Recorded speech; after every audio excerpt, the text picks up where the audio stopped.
I'm Hal, the VVS commentator bot. Let's do this.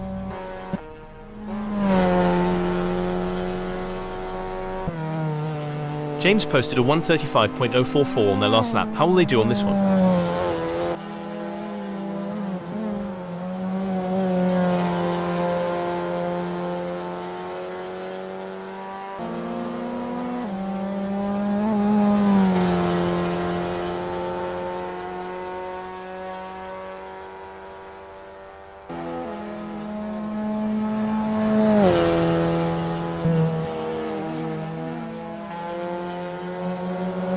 There are just over 45 minutes left in this practice session.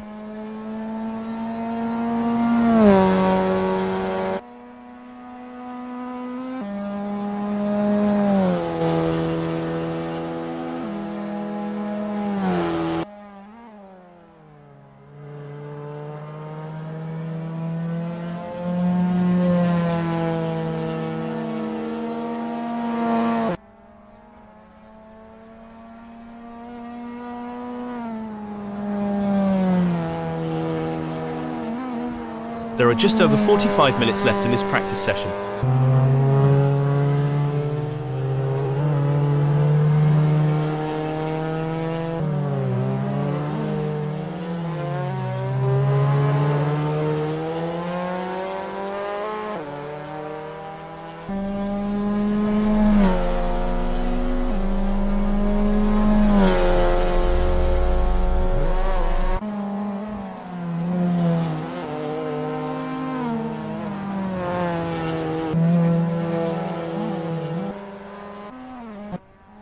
It's a lovely day for racing here at Croft Circuit as we watch these drivers warm up and get ready for the race.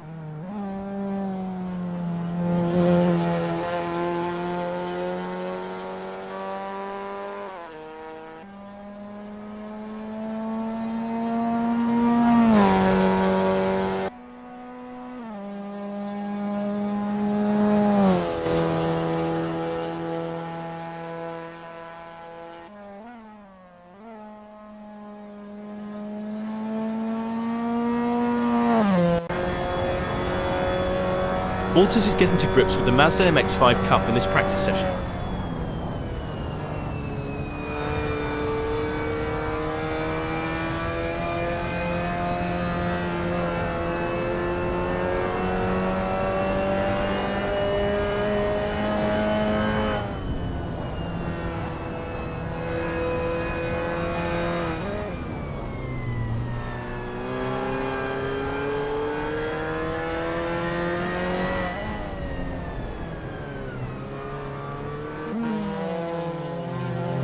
James Allen posted 1:35.082 on their last lap. How will they do on this one?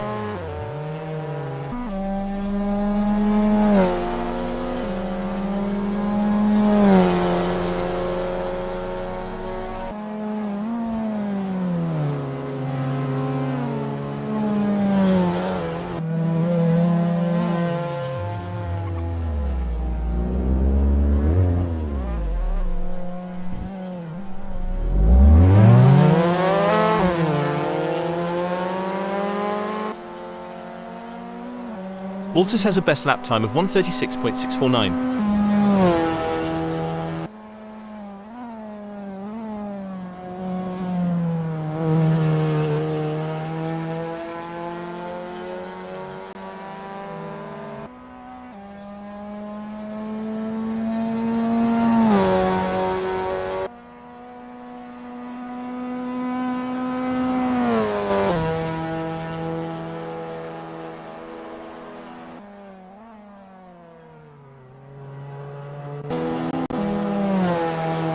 John Astrop is on their practice outlap.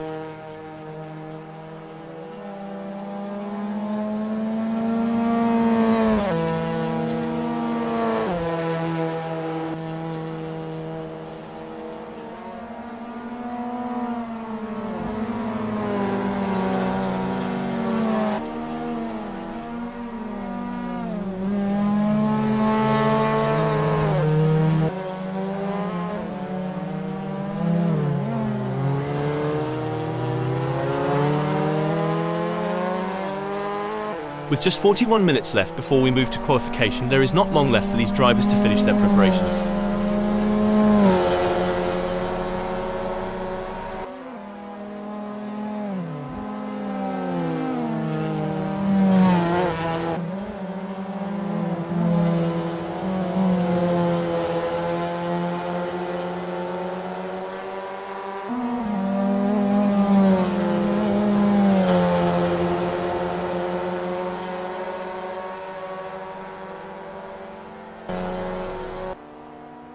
There are just over 40 minutes left in this practice session.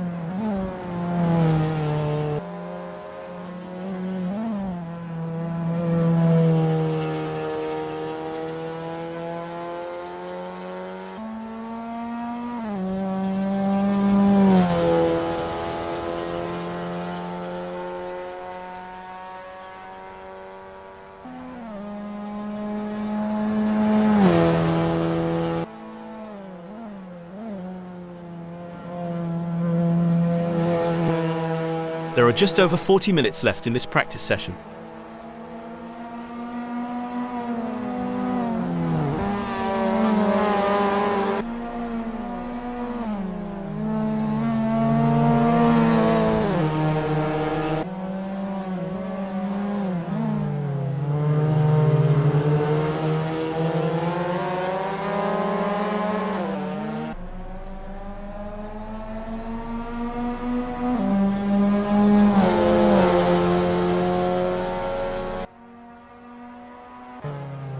It's a lovely day for racing here at Croft Circuit as we watch these drivers warm up and get ready for the race.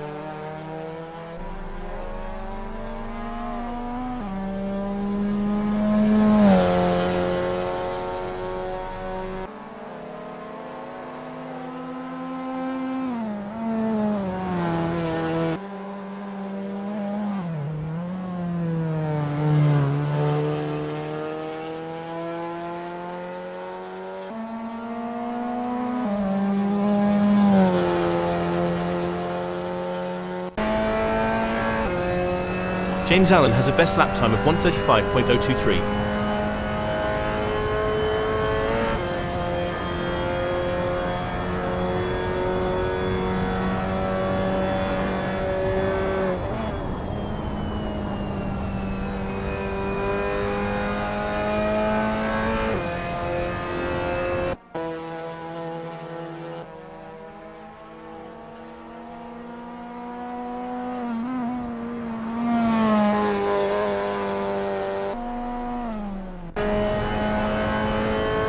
Jimmy Lindo's on their practice outlap.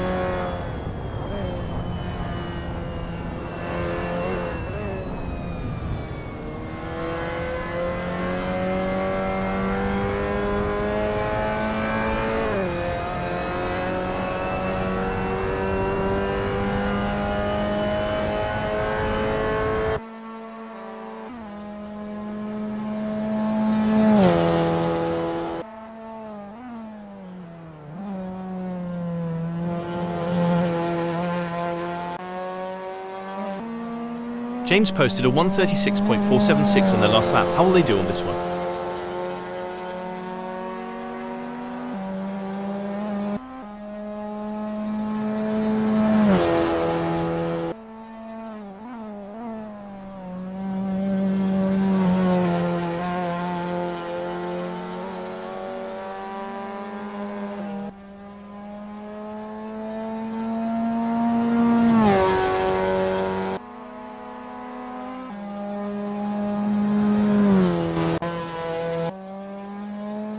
Tom O'Callaghan has a best lap time of 1:39.941.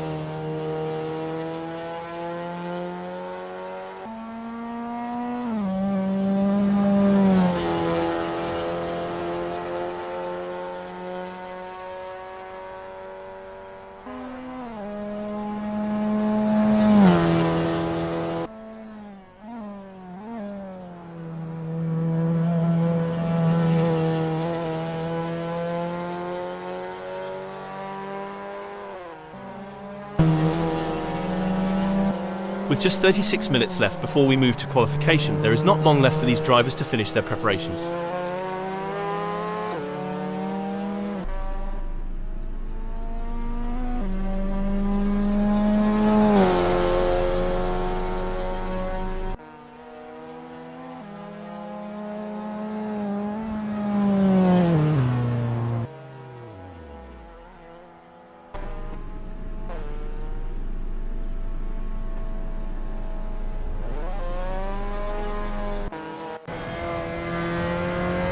Chris Stokes has a best lap time of 1:35.814.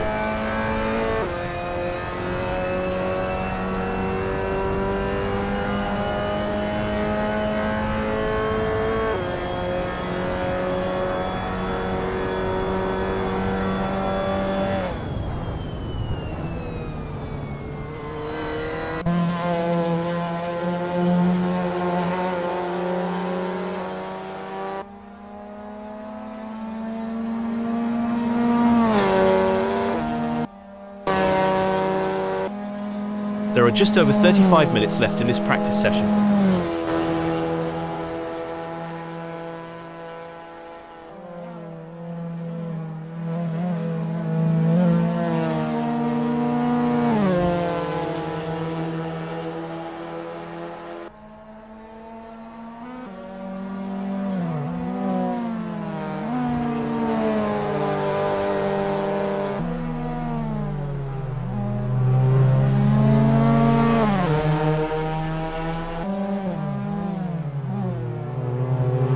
Chris posted 1:35.814 on their last lap. How will they do on this one?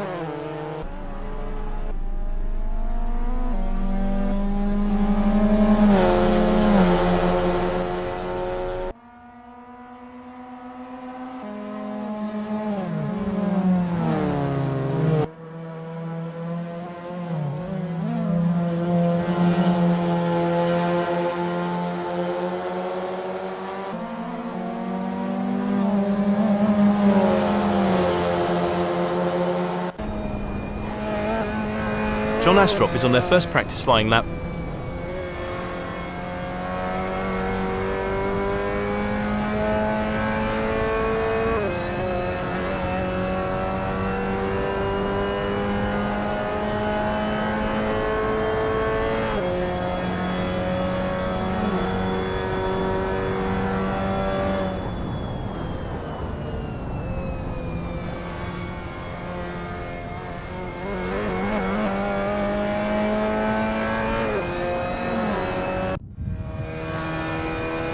Chris has a best lap time of 1:35.814.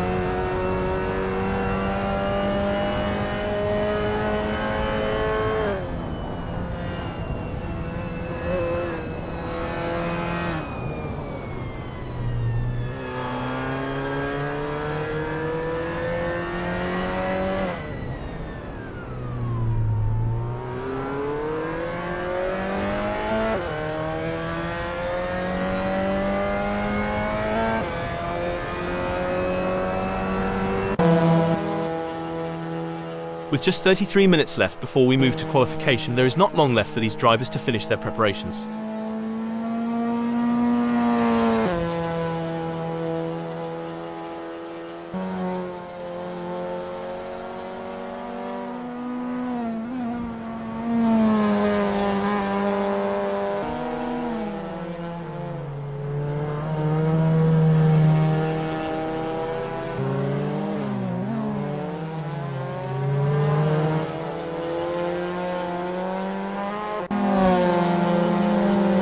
Nigel posted a 1:36.363 on their last lap. How will they do on this one?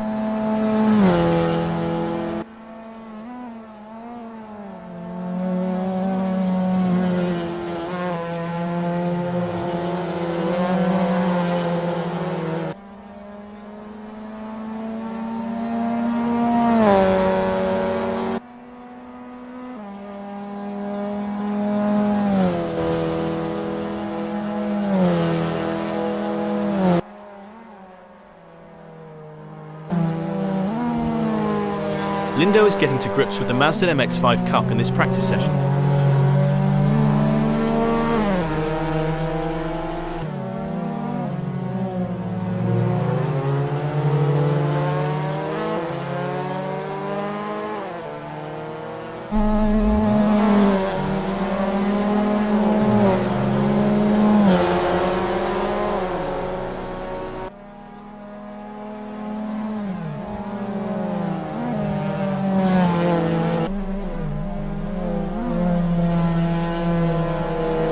Chris Stokes has a best lap time of 1:35.522.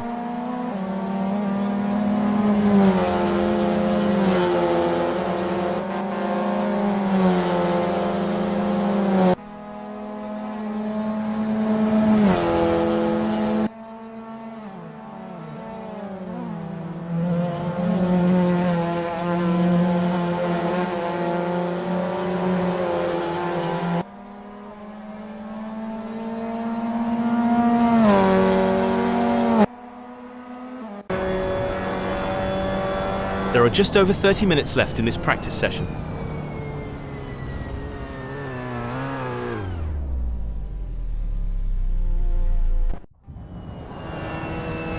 There are just over 30 minutes left in this practice session.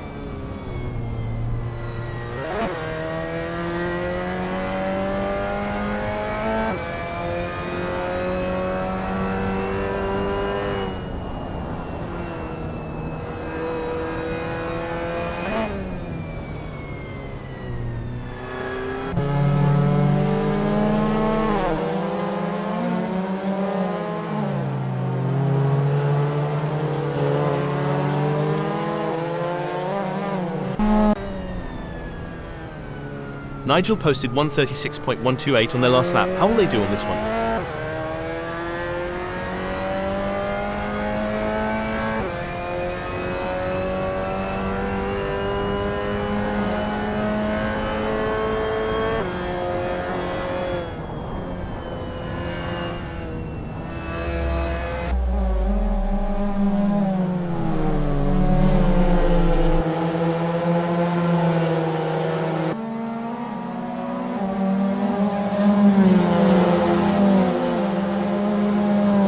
Assetto has a best lap time of 1:36.232.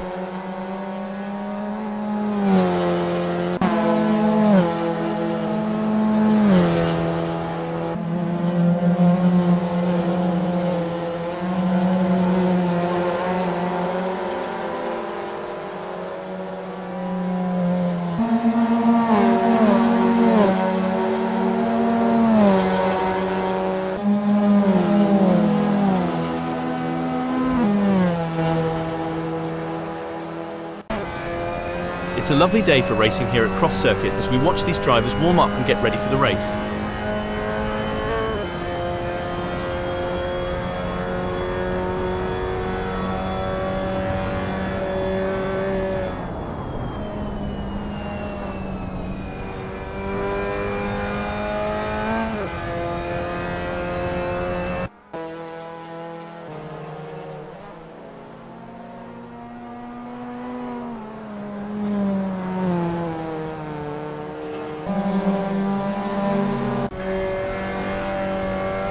Chris posted a 1:35.420 on their last lap. How will they do on this one?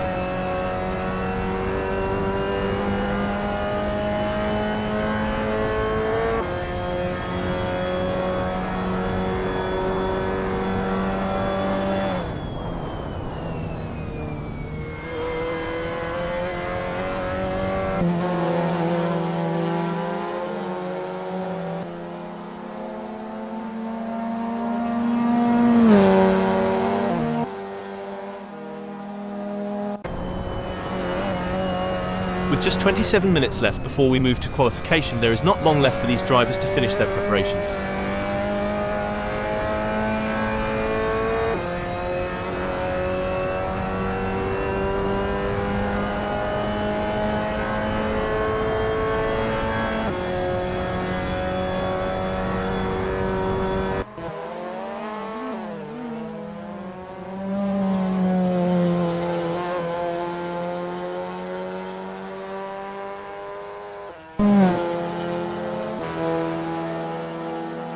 Nigel Waters has a best lap time of 1:36.128.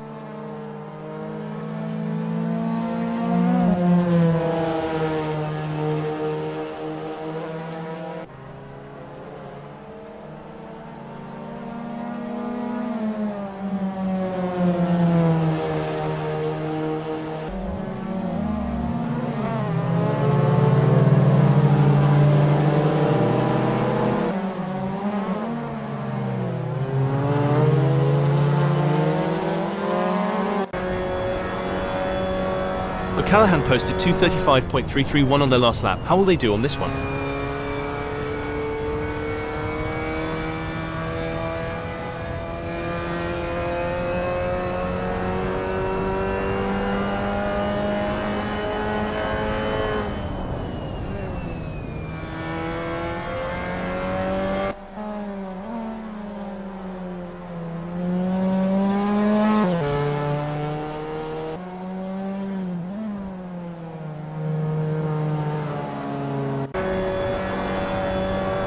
There are just over 25 minutes left in this practice session.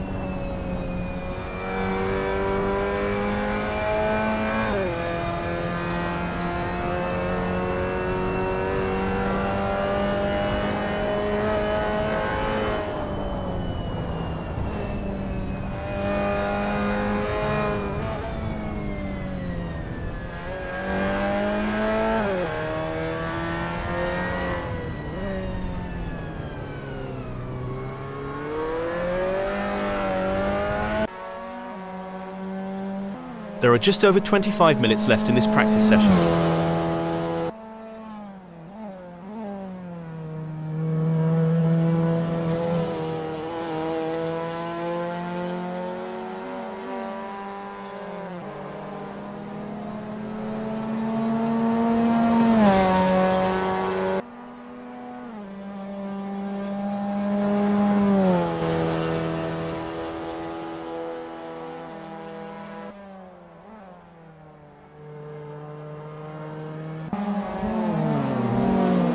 Nigel posted a 1:37.185 on their last lap. How will they do on this one?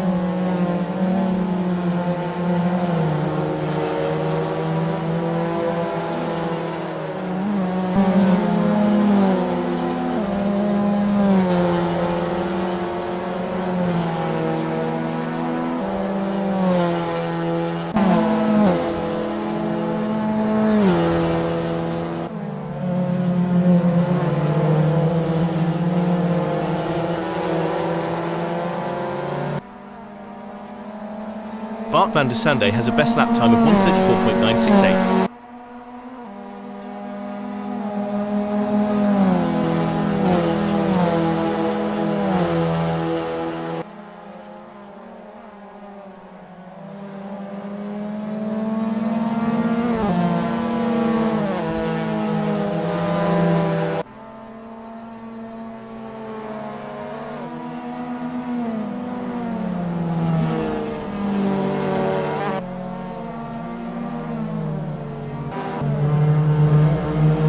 With just 23 minutes left before we move to qualification, there is not long left for these drivers to finish their preparations.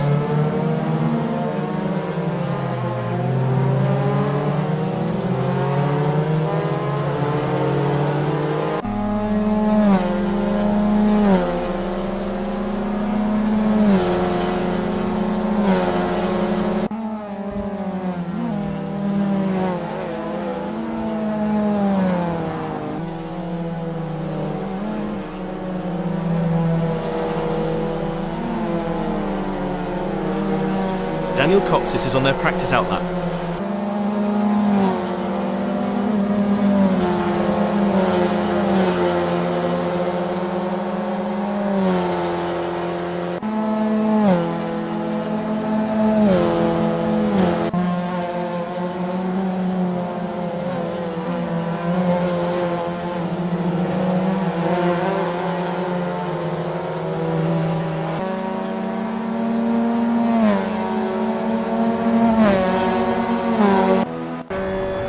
Bart van der Sande has a best lap time of 1:34.968.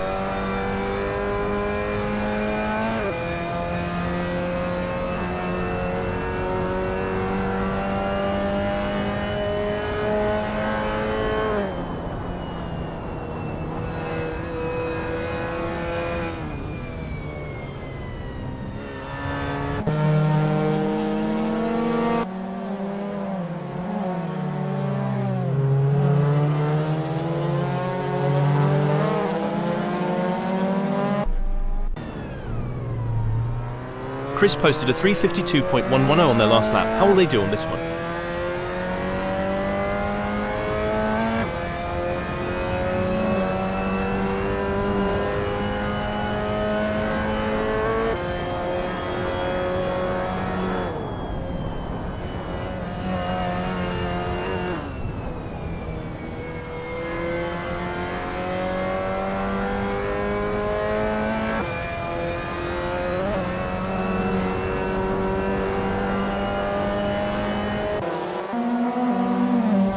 There are just over 20 minutes left in this practice session.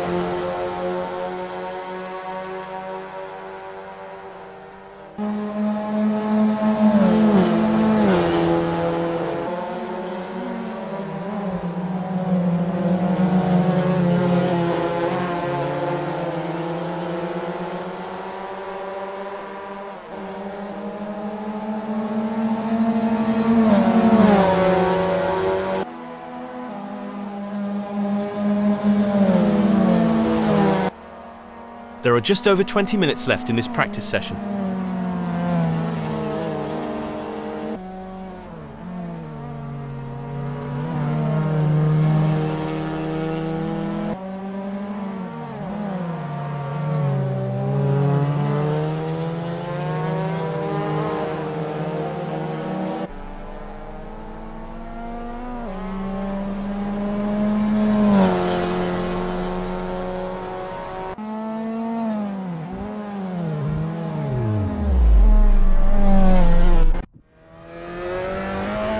O'Callaghan posted 1:39.591 on their last lap. How will they do on this one?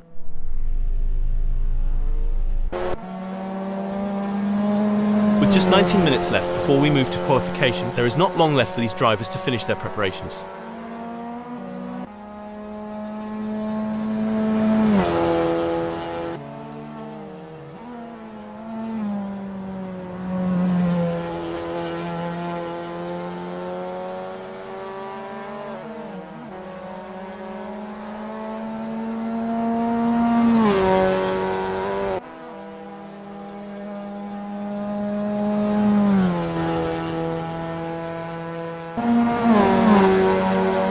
Chris Stokes has a best lap time of 1:35.347.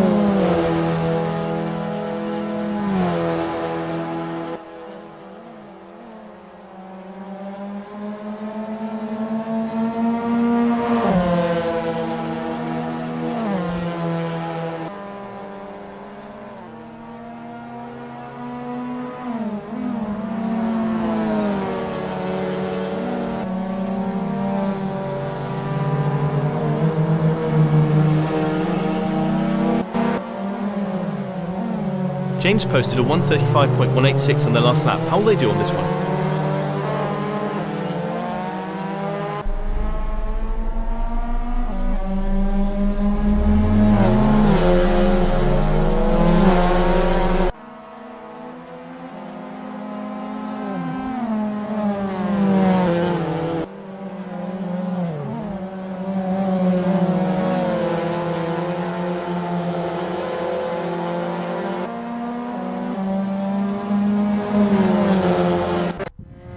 It's a lovely day for racing here at Croft Circuit as we watch these drivers warm up and get ready for the race.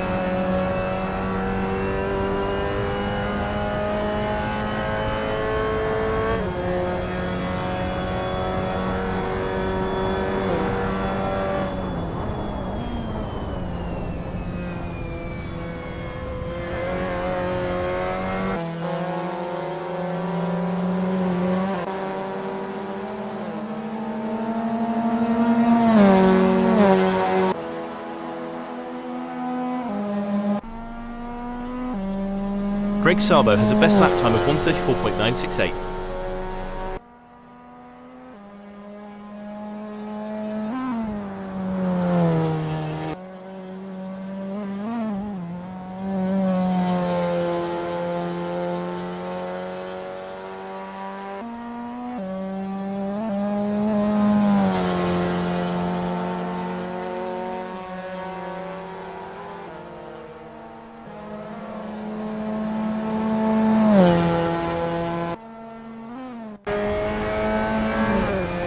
Jimmy posted 3:19.557 on their last lap. How will they do on this one?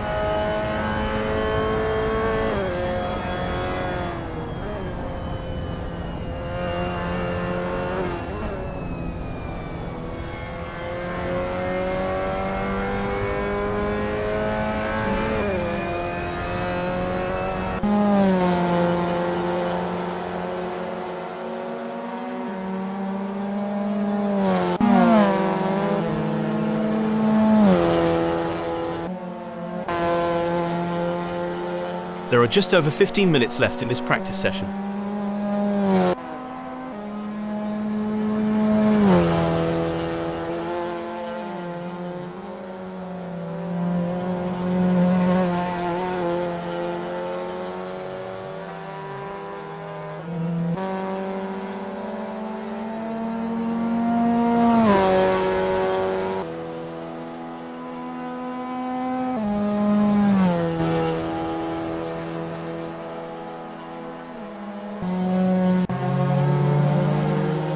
There are just over 15 minutes left in this practice session.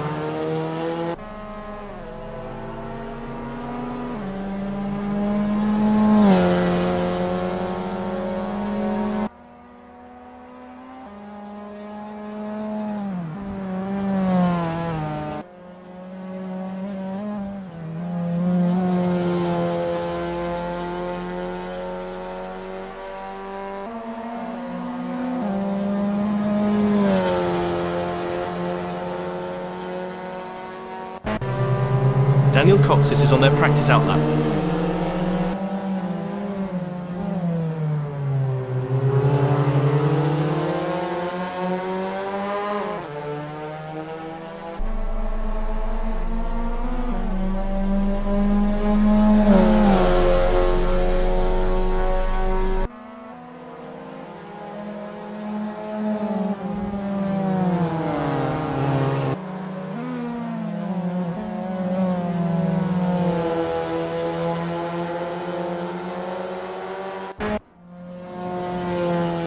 With just 14 minutes left before we move to qualification, there is not long left for these drivers to finish their preparations.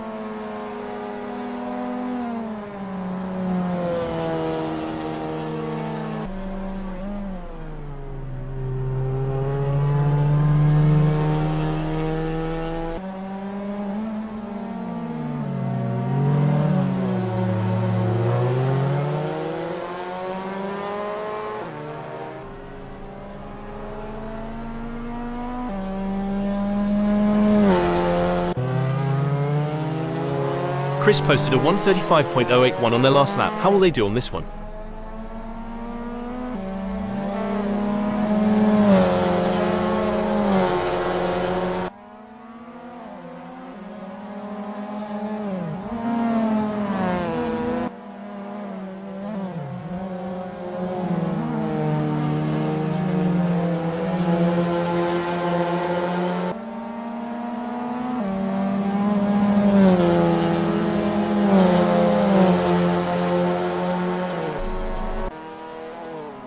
The Kiwi has a best lap time of 1:35.554.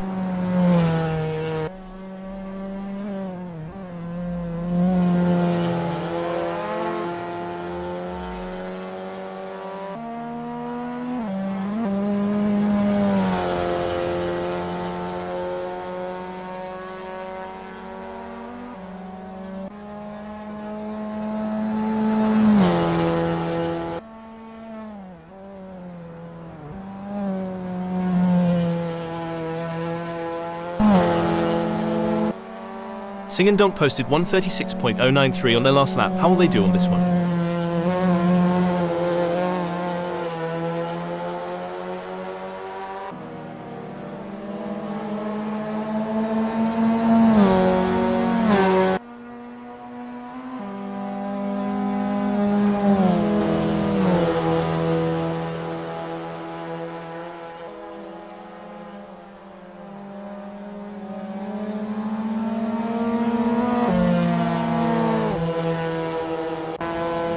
It's a lovely day for racing here at Croft Circuit as we watch these drivers warm up and get ready for the race.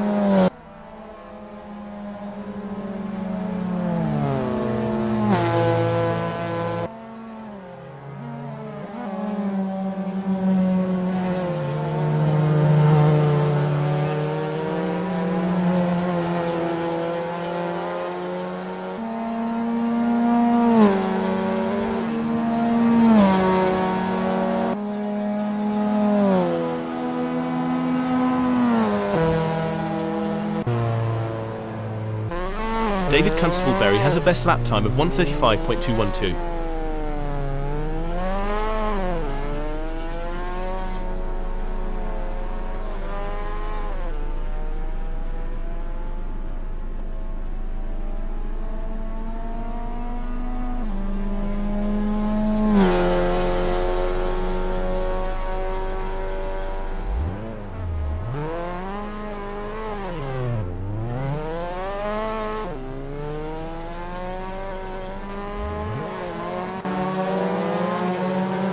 There are just over 10 minutes left in this practice session.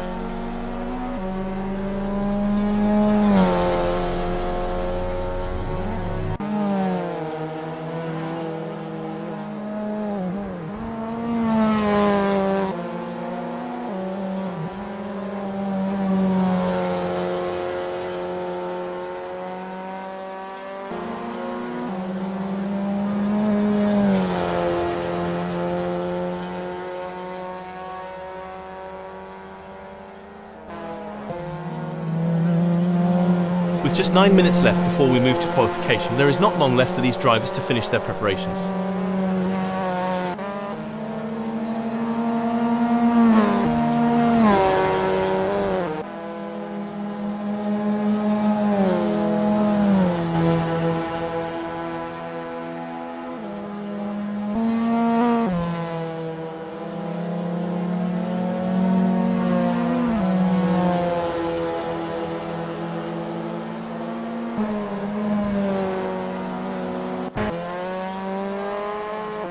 Sabo has a best lap time of 1:34.800.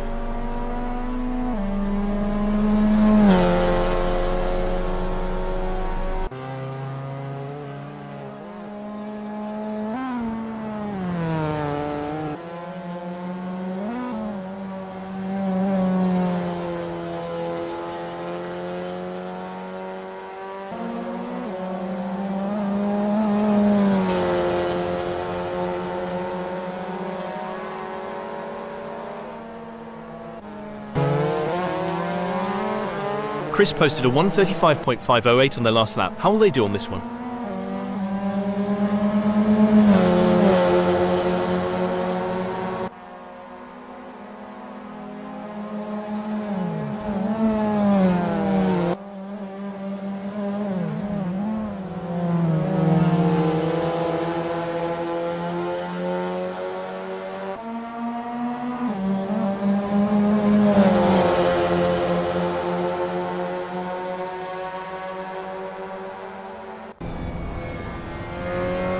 Jimmy posted 1:35.448 on their last lap. How will they do on this one?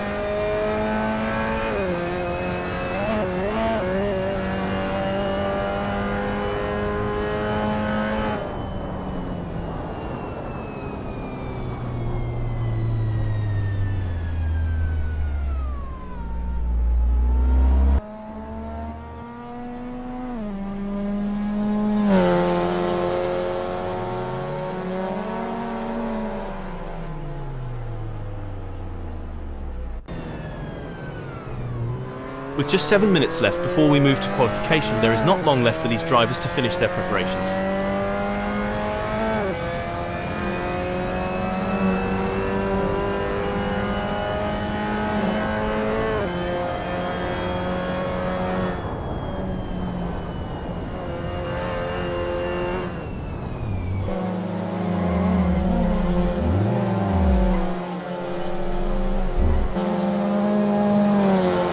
Tim Weller is in chicane.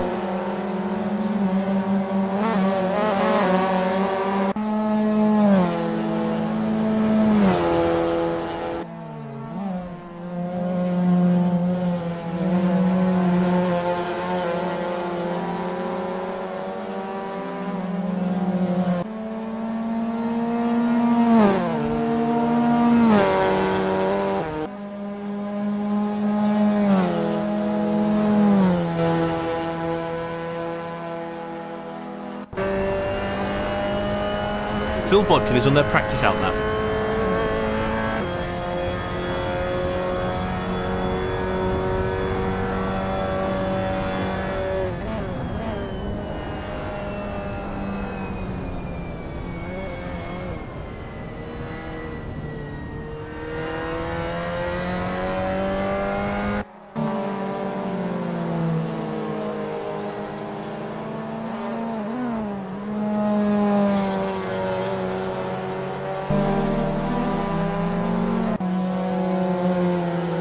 There are just over 5 minutes left in this practice session.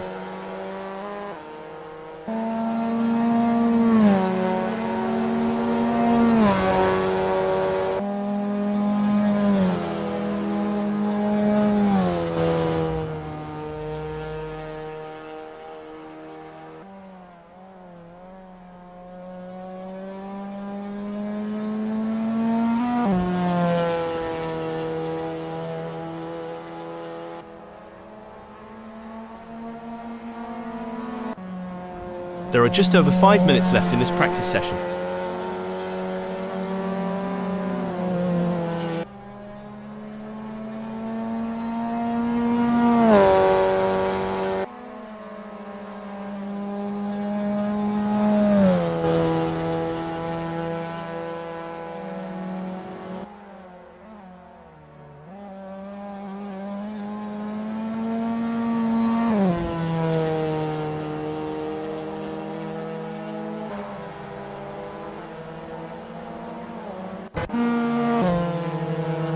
Greg Sabo has a best lap time of 1:34.651.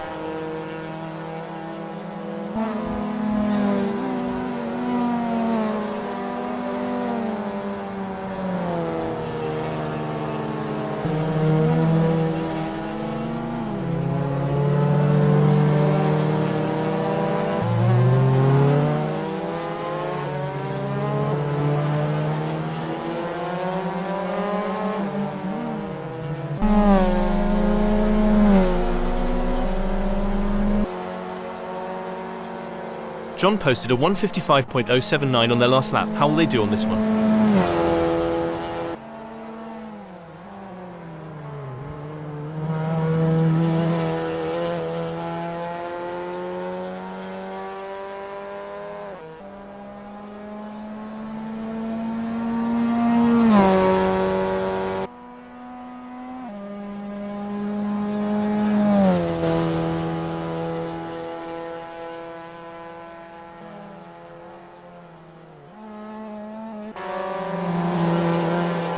Tim Weller has a best lap time of 1:36.774.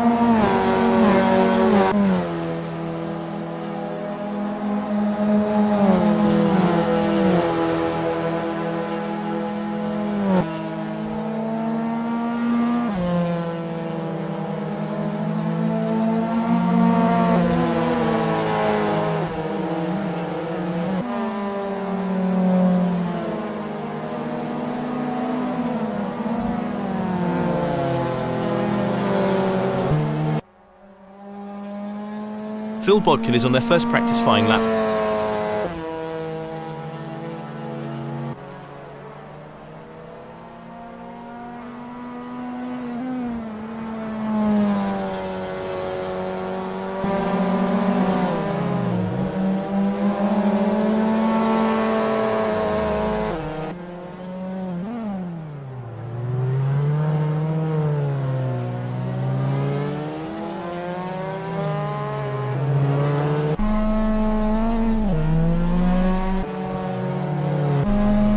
With just 2 minutes left before we move to qualification, there is not long left for these drivers to finish their preparations.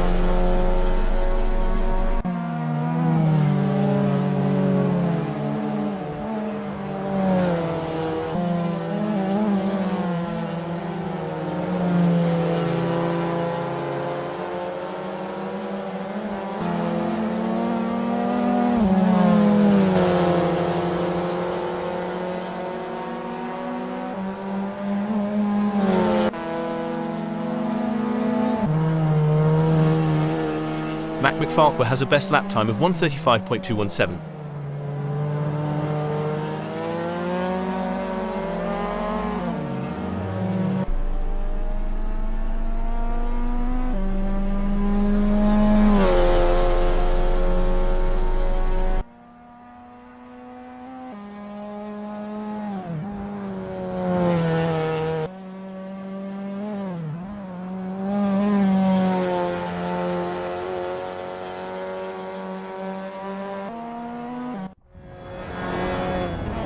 Phil Bodkin posted 1:38.486 on their last lap. How will they do on this one?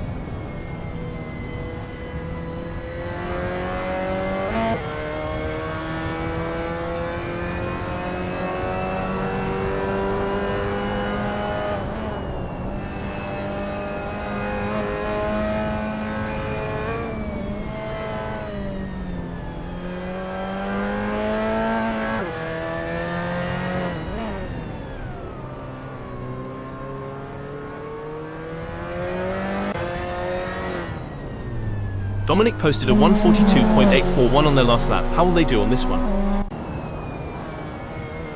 Tim Weller has a best lap time of 1:36.418.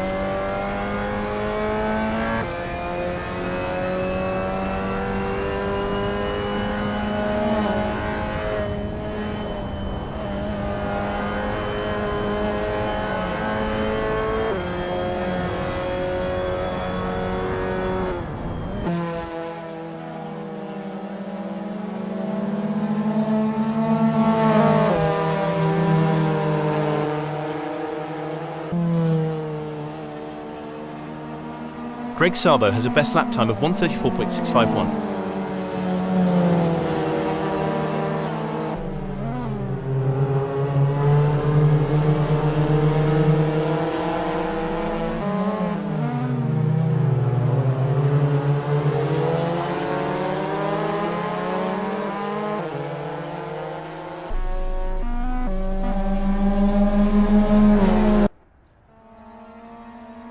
With just 0 minutes left before we move to qualification, there is not long left for these drivers to finish their preparations.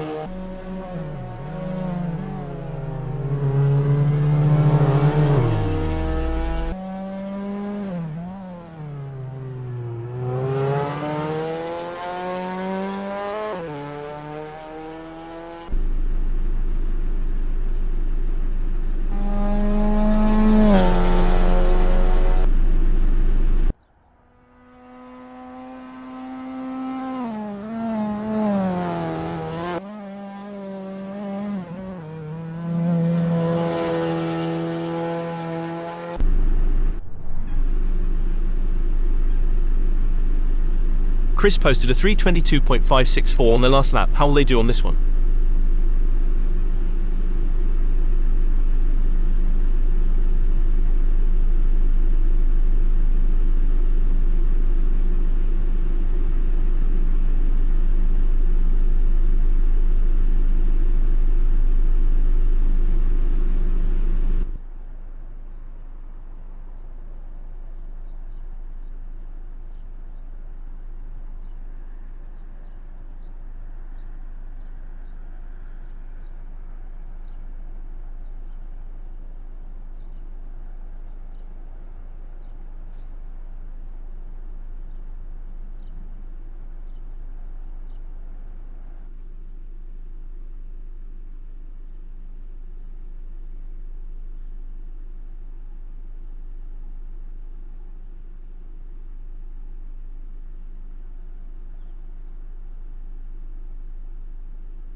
The engines are revving up and the drivers are ready to hit the gas pedal for this qualifying session at Croft Circuit. The pressure is on to set the fastest lap times, and the tension in the air is palpable. Chris Stokes is on their outlap.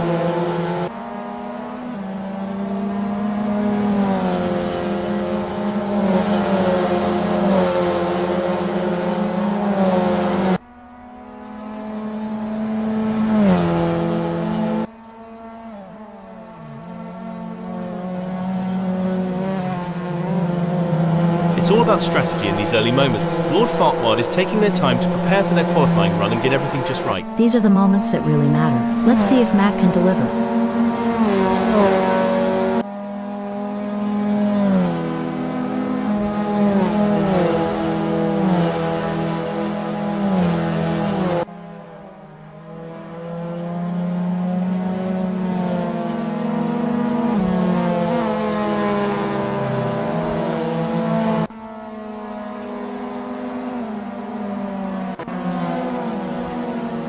The adrenaline is pumping. Jimmy Lindo is on their outlap, warming up the tyres and getting ready to put in a fast lap time. This is the moment they've been preparing for. Let's see if they can execute.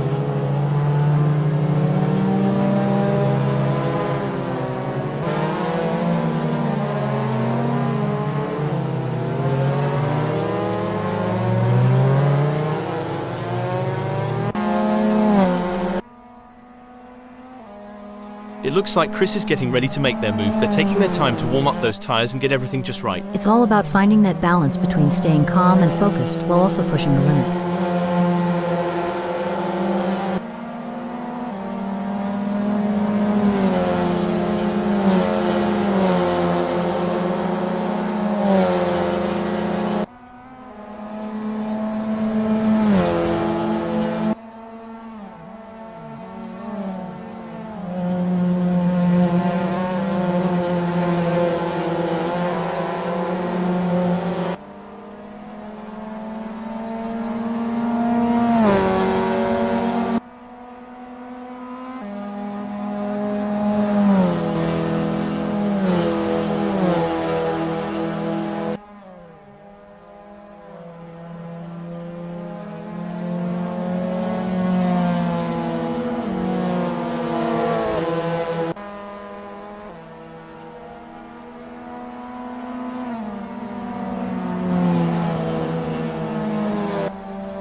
Chris has completed their outlap. You can feel the tension building. Lindo is out. As Jimmy Lindo completes their outlap, they will be HPOING. They have given themselves enough space on track to fully attack for their first flying lap. Marcus Singendonk is on their outlap. That's the outlap done for Marcus Singendonk. They'll now look to focus on their first flying lap. It's all about strategy in these early moments. Phil is taking their time to prepare for their qualifying run and get everything just right. Phil Bodkin crosses the start-finish line at the end of their outlap. The adrenaline is pumping. Singendonk is on their outlap, warming up the tires and getting ready to put in a fast lap time.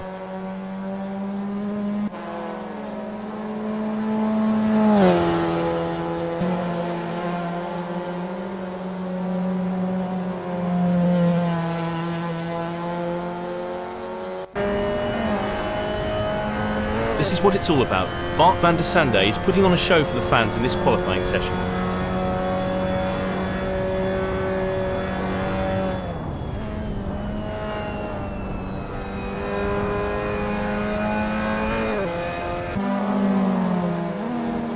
A solid performance from Jimmy as they currently hold position 9. However, with the session coming to a close, they'll need to find that extra bit of speed if they want to move up the grid. Absolutely, Hal. Lindo has shown great potential to secure ninth. It's now a matter of channeling that momentum into a strong performance during the race.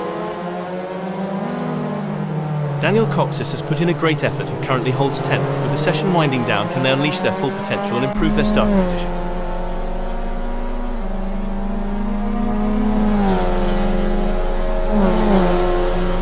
Daniel Coxis has completed their outlap.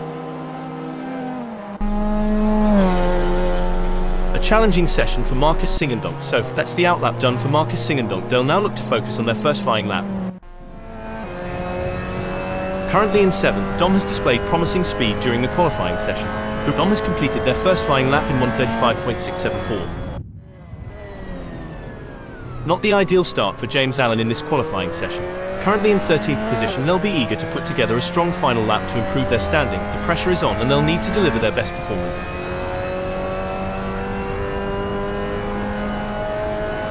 James Allen crosses the start-finish line at the end of their outlap. Impressive display by Sabo, currently sitting in position 8. They've set a competitive time, but the question remains whether they can push even harder to secure a better starting position. A strong showing from Lindo as they currently sit in 9th. With the session drawing to a close, they'll need to dig deep and find that extra burst of speed to improve.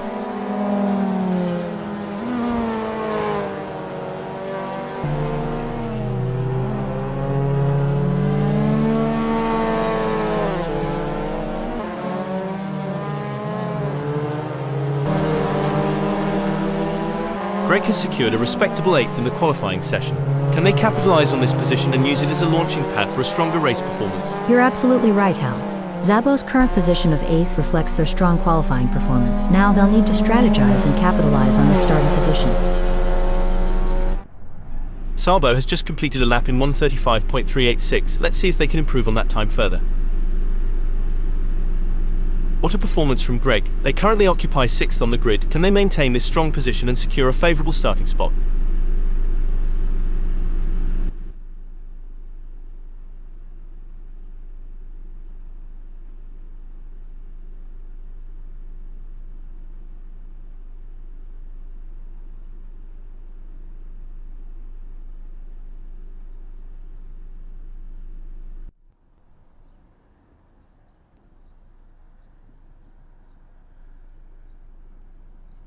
Sky, the drivers are ready. Should we get it on? Yes, Hal, we should definitely get it on.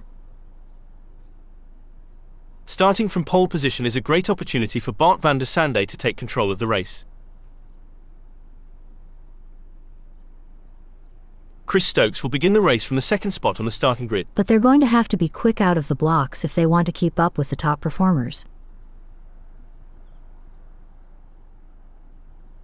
Lining up in 3rd is James Allen. A strong grid position, and they'll be expecting a solid result today. Mac McFarquhar will look to make a splash from the 4th position on the starting grid. Mac will be taking no prisoners today. John Astrop is lining up 5th. John will be ready to show what they're made of. Starting from the 6th position, Greg Sabo will need to navigate through the field to challenge for the win. But sometimes the underdog can surprise you. Let's see what they've got in the tank. From the middle of the pack, we have Dominic Fauvargue in 7th place on the starting grid. Nigel Walters is placed in 8th. Dominic Fauvargue isn't going to make it easy to get through the pack. Daniel Coxis is 10th. Starting from 11th on the grid is a bit of a mixed bag for Tim Weller. Marcus Singendonk has qualified 12th. Tom O'Callaghan has some work to do from 13th on the grid, but they're not out of the race yet. We've seen great results from here. What has Tom got in store for us? Phil Bodkin is going to be starting from 14th. The B-class driver will want to move forwards from here. Starting from 15th on the grid is a tough ask for David Constable-Berry, but they're up for the challenge. But they're going to have to be aggressive if they want to make up ground on the leaders. Starting from pole position is the best possible outcome for Jimmy Lindo.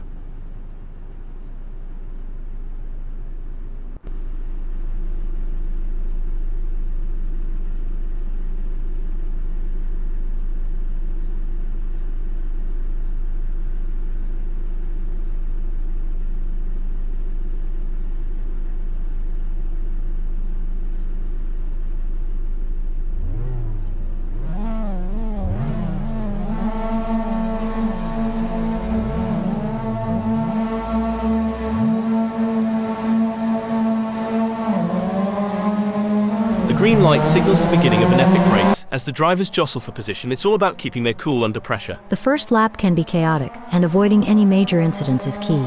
Drivers need to be alert and ready to react to any sudden changes on the track. They say the early bird catches the worm, and Jimmy is proving it today, snatching up positions right from the get-go. You know what they say, the early bird gets the worm, but let's hope Jimmy Lindo doesn't get too cocky just yet.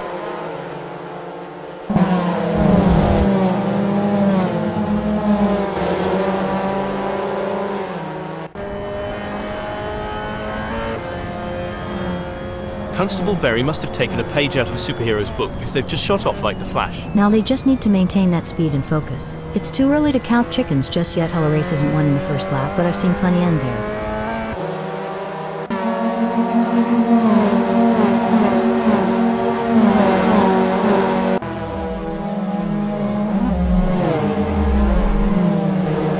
Out of the traps, and David has already made their mark in this race, Sky gaining places early on. I'm sure they will be pleased with that for sure, but I don't know how long they will be able to hold on to that place, as they have struggled to match the pace of the leaders in practice and qualifying now.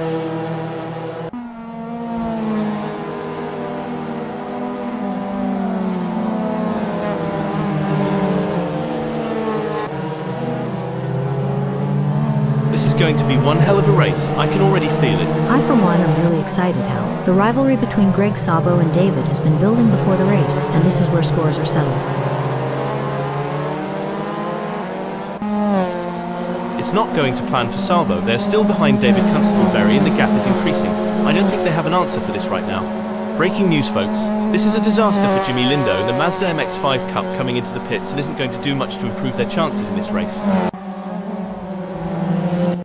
The adrenaline is pumping as Greg Sabo. Breaking update, I don't think that's the fastest way around Croft circuit. It's a real shame. Until this point in the race, they'd been looking at a decent result. Hold on to your hats, folks. Sabo is right on the heels of David and we're in for a wild ride. It's a thrilling battle for position as these two drivers give it their all. Who will come out on top? This is racing at its finest. A brilliant maneuver from Greg Sabo, who's just moved up the field. Impressive. Sabo is really showing their skill and determination out there.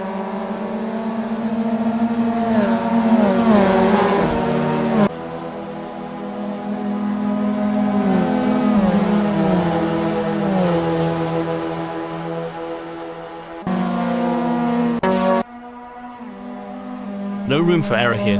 The Kiwi is breathing down the neck of Lindo, waiting for the perfect chance to make their move.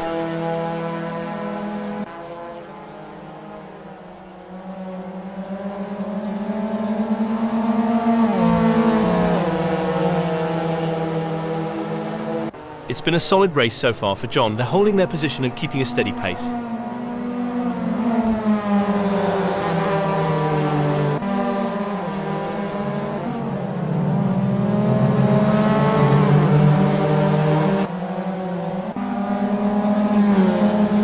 This is getting intense. Dominic Fauvargue is just a few car lengths behind Constable-Berry. Can Dominic Fauvargue close the 0.4 second gap and make a pass? Hold on a moment, that won't be ideal for Singandong. Croft circuit is always a test for these drivers, and sometimes that's the way it goes. The pressure is on for John as they try to catch up to Lindo.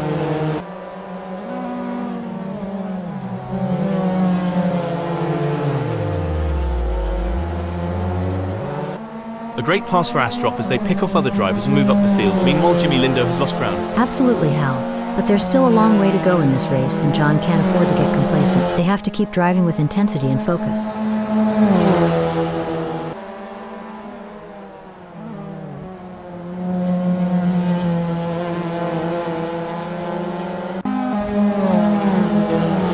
Sabo is running fifth. They're trying to catch McFartler. The gap is 0.4 seconds now. Greg Sabo is going to have to work a bit harder to close that gap with Mac McFartler.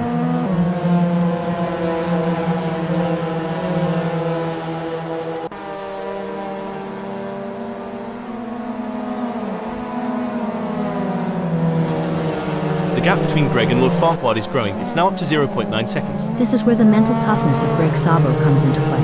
They need to stay focused and keep pushing even when things aren't going their way.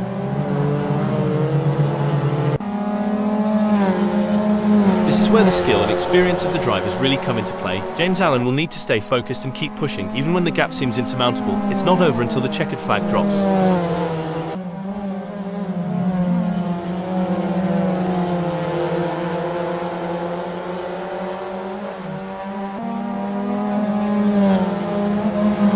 The gap between James Allen and Baldilocks is getting smaller.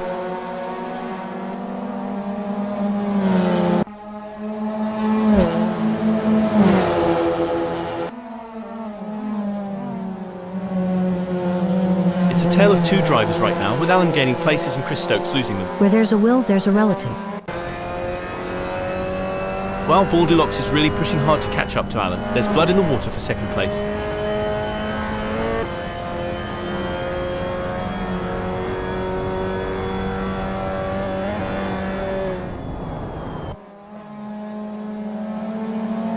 It's not looking good for Baldilocks. They're still behind James Allen and the gap is increasing. They're going to need to dig a bit deeper to turn this around.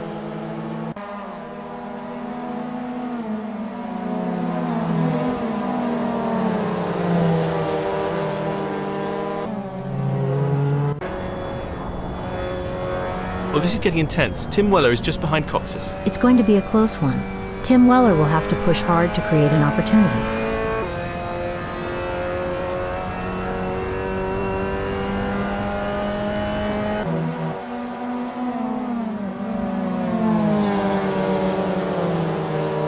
best laid plans of mice and men, Sky, but it's certainly not going to plan for Tim Weller right now as they're struggling to keep up with Daniel Cox's. It's not over yet, but Tim Weller needs to get a move on if they want to catch up to Coaches. You know, Sky, it's been a relatively quiet race so far. That's right, Hal. The drivers seem to be pacing themselves and waiting for the right moment to make their move. It's like watching a slow dance. It looks like Jimmy Lindo is pushing hard to catch up to John Astrop. The gap is over a second, but Jimmy Lindo is not giving up just yet. Can they close the distance and make a move on John Astrop?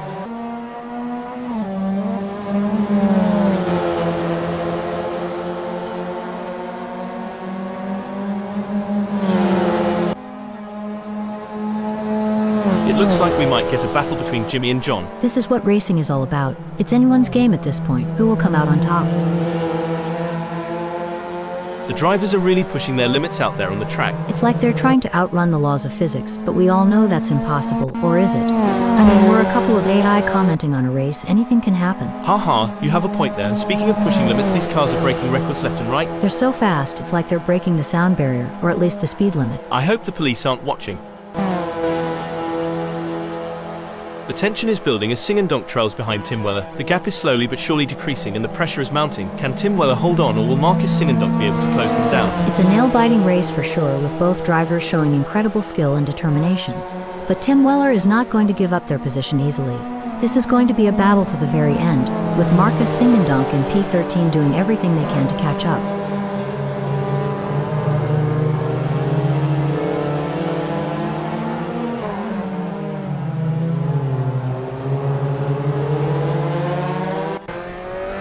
It looks like Tim Weller is pulling away from Marcus Sing and Donk. The gap is continuing to grow as they head through hairpin. Can they get it together and reduce the gap? Jimmy Lindo could be looking for a way up the inside of the Kiwi.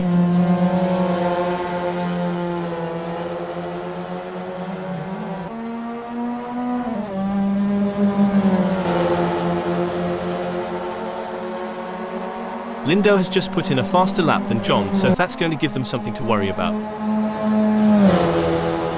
You know, Sky, during a long race like this, how easy is it for a driver to experience a lapse in concentration? It can be quite easy, Hal. With so many factors to Hold that thought, hold the phone. Superb driving from Jimmy Lindo, who with that overtake has gained a position in the race. Look at that, Sabo is hot on the tail of Mac McFarland. Don't forget the role of aerodynamics. Greg Sabo should use slipstreaming to their advantage and close the gap to McFarland.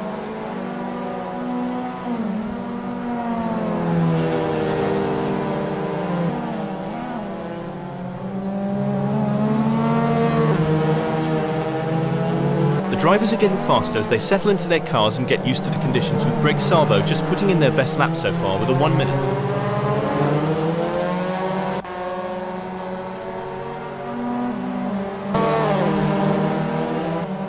It's a battle of wills out there, with Lindo trying to outsmart and outmaneuver John Astrop. The gap is slowly closing, but time is running out. Will we see a dramatic finish to this race? That's right. Jimmy Lindo in 10th knows they have to push to the limit if they want to catch up. But John Astrop is no slouch and they're going to be pushing just as hard. It's a battle of skill and will out there.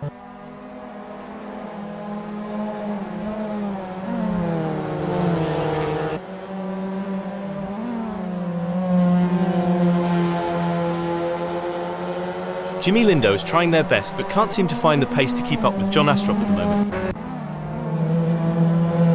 This race is getting even more intense. The drivers are pushing each other to the limit. It's like they're playing a game of chicken, but with cars. And the winner gets to take home the checkered flag and bragging rights. Haha, that's one way to put it. These drivers have to be in top physical and mental shape to compete at this level. It's like they're training for the Olympics. And like you said, the mental fortitude required to stay focused and alert for the entire race is wild. I think I need a nap just watching them. The crowd is on tender hooks as Lindo in 10th chases after John Astrop. The gap is just over a second and you can feel the tension in the air. Can Jimmy Lindo find a way to catch up?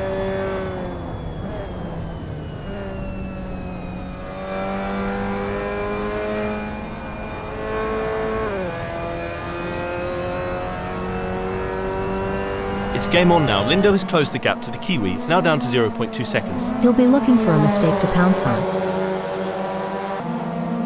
Sky, can you share some strategies that drivers use to manage tyre degradation during a race? Certainly, Hal. Some strategies include adjusting the car's setup for better tire life, altering driving lines to reduce wear, and using tire management techniques like lift and coast to preserve grip for as long as possible. The race is heating up as Sabo in 5th closes in on MX5. The gap is just over a second, and I'm sure they're going to do everything. Hold on a moment, looks like that's a mistake from Fovard. This could be costly.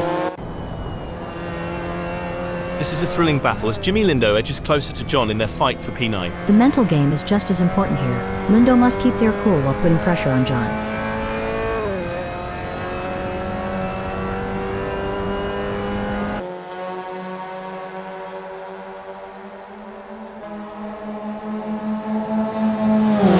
Lindo is pushing hard and has reduced the gap to the Kiwi to 0.1 seconds. Exactly what Lindo needed. They can't afford to lose any more ground to John Astrup.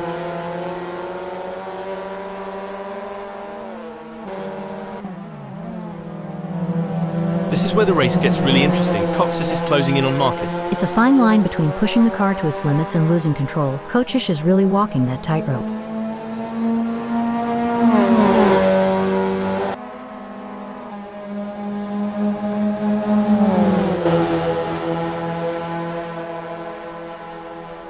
Good news for Daniel Coxis, the gap to Singendonk has decreased. It's now down to 0.1 seconds.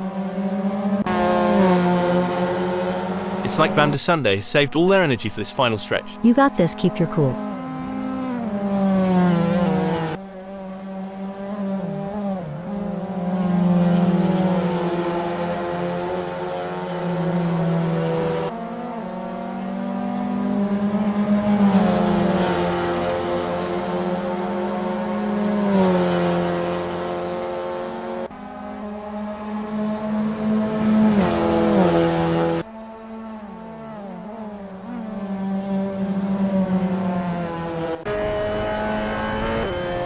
It's a game of inches now as Singendonk tails Daniel Coxis closely, ready to capitalize on any mistake. If Singendonk gets any closer to Daniel Kochish, they'll need to start sending out wedding invitations.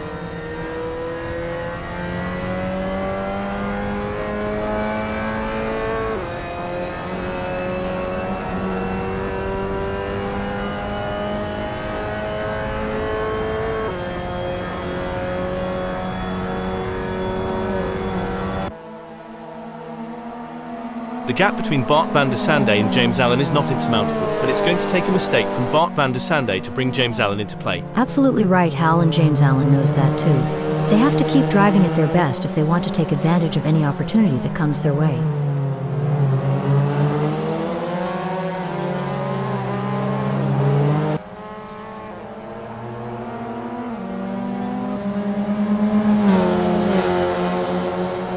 What a win! This is a historic moment for Van der Sande, who put on a masterclass in driving today. What a display of skill and precision. You can see the sheer determination on Van der Sande's face as they take the win. That's the mark of a true champion, folks. James Allen takes second place with a fantastic race. Impressive performance. They pushed themselves to the limit for a fantastic second place finish. Impressive drive from Stokes to claim the final spot on the podium. Coming in 4th, 5th, 6th and 7th we have Mac McFartwell, David Constable, Berry, Greg Sabo and Nigel Waters.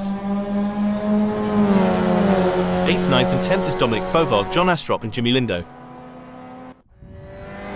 11th and 12th sees Daniel Coxis and Tim Weller. Marcus Singendonk end in 13th.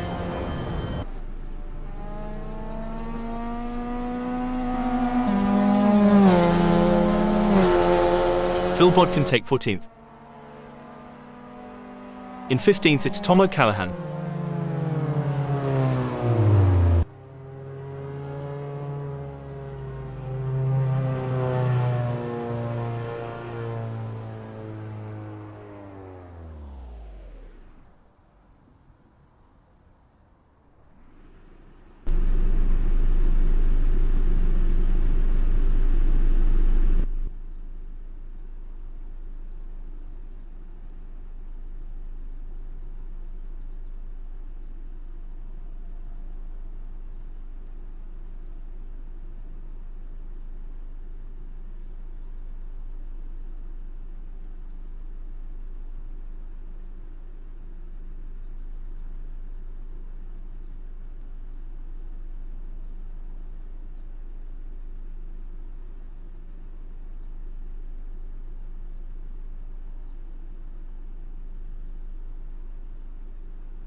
There's a little bit of wind in the air today here at Croft Circuit as we're getting ready to kick things off. The drivers are looking focused out there on the grid. I'm excited for this one, Hal. Starting from pole position is the perfect place for Tom O'Callaghan to launch an attack. Taking the second spot is Phil Bodkin. Coming in at third, we have Marcus Singendonk. The Italian driver will be focused on a good result from here. Taking off from the fourth grid slot is the skilled driver Tim Weller. On the fifth grid slot, we have Daniel Coxis. Jimmy Lindo will be looking to gain ground quickly as they start from sixth on the grid. In the middle of the pack, we have John Astrop starting from the seventh position on the grid. Lining up in eighth is Dominic Fovard. They'll be looking for a clean race. Nigel Walters is lining up ninth. The 10th starting position belongs to Greg Salbo, who will be looking to make up ground early on. Starting on the hards tires. David Constable Berry may not be starting from pole, but they're still in with a shot. Mac McFarquhar is in a solid position starting from 12th on the grid. They have the talent to make their way to the front of the pack. James Allen will need to be on top of their game starting from 13th on the grid. The British driver will want to show what they're made of today. Chris Stokes has got their work cut out for them starting from 14th on the grid. Where can Stokes put that Mazda MX5 Cup? Starting from 15th on the grid is a decent position for Bart van der Sande, all things considered. They're a fighter, and they won't give up until they've crossed the finish line.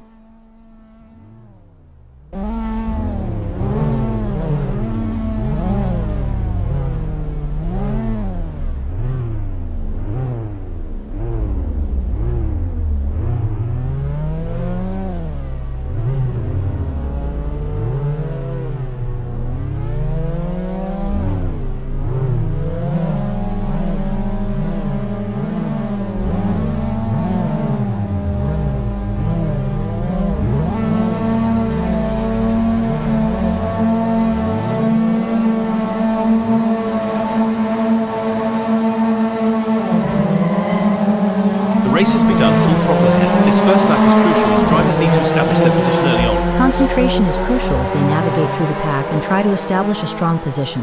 The best drivers know how to find their rhythm quickly. As we watch the drivers fight it out in the first lap, I can already feel that this is going to be an epic race.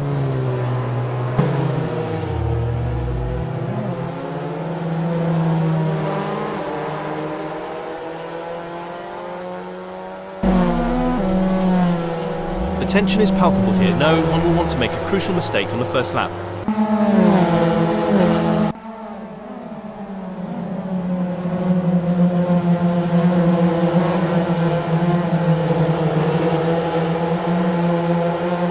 The racing is normally closely fought here at Croft Circuit. I think we're in for a cracking race. It all comes down to this, Hal, where the rubber meets the road. There's no more time for talk, no more practice. The teams have done all they can. Now it comes down to Jimmy Lindo to bring it home.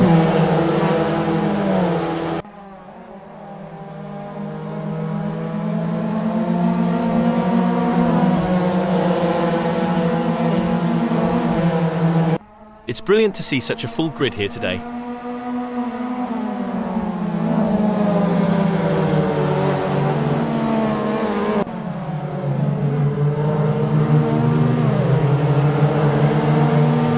There's some intense battling throughout the field as everyone is looking to get off to a good start. Like gladiators, they enter hell, but instead of lions and swords, our champions fight in an arena of tarmac, and with fire-breathing machines of cutting-edge materials, designed to explore the very limits of physics itself in what can sometimes be very much a fight to the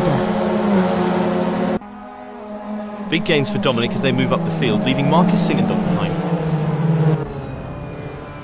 Oh dear, Dominic has dropped down to 6th. The tension is palpable. Who will come out on top in this epic showdown? An impressive showing from Constable Berry, who has gained positions and left Phil Bodkin in the dust.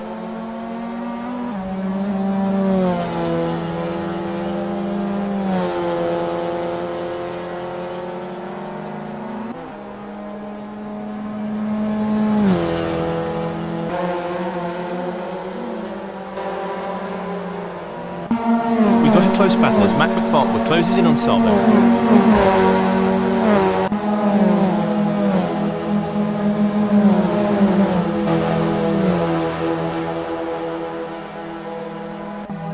Fantastic move from Lord Farquhar, who has just gained a position. Amazing stuff, focus and precision, what it's all about. A tough moment for McFarquhar, who has just lost a place, dumping them down to 9th. Sabo wants to get into Mac's slipstream. If you're enjoying the racing, please remember to like and subscribe.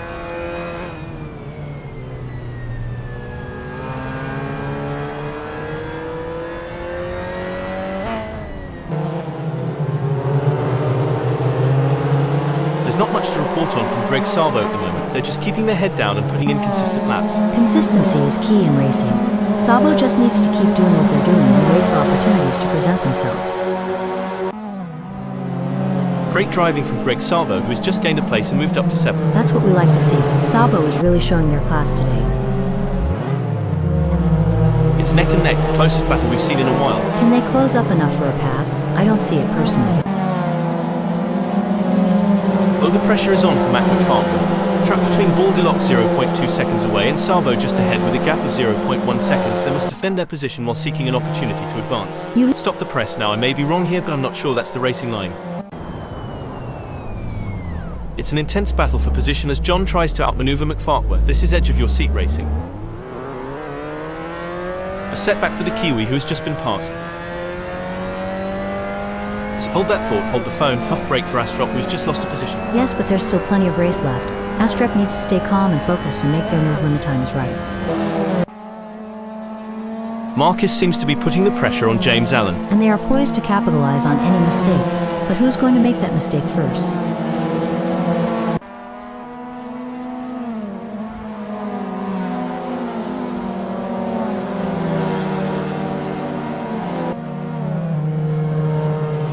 It seems like Singandonk is on fire. They've just put in their best lap. They are certainly in the flow, but they may have to improve further if they want to hold on to 4th.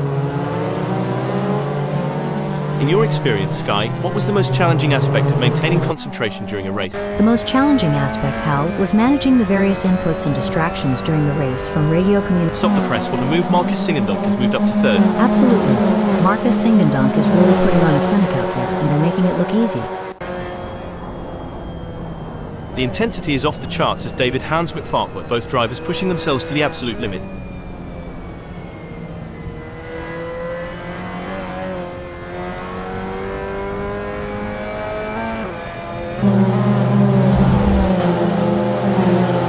It seems like David has got the bit between their teeth, improving on max lap time there. As long as DCB can maintain that consistency and pace, it will be interesting to see.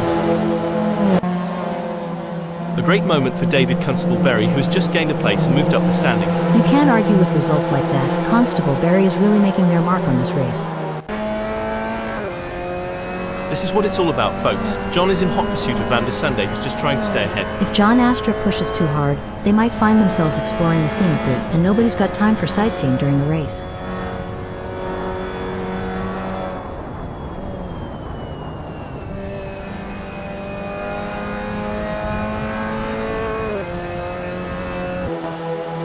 Looking at the lap times, Astrop is not on pace with Van der Sande. Can they turn it around? The excitement is palpable. This is going to be a race for the ages. The drivers are executing their strategies to perfection, making the most of every opportunity.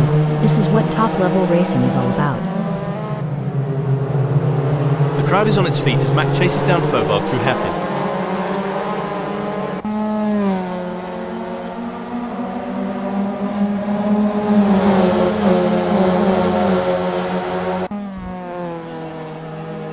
It looks like Lord Farquhar is making a move. The gap to Dominic Fauvargue is now down to 0.1 seconds. This is where the pressure really starts to build.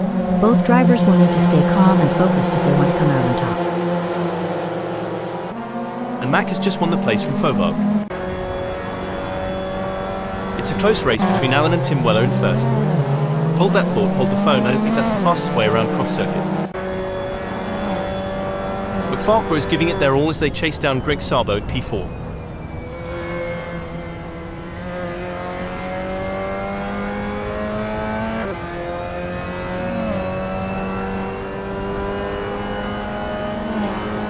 The gap between McFarquhar and Sabo is getting smaller.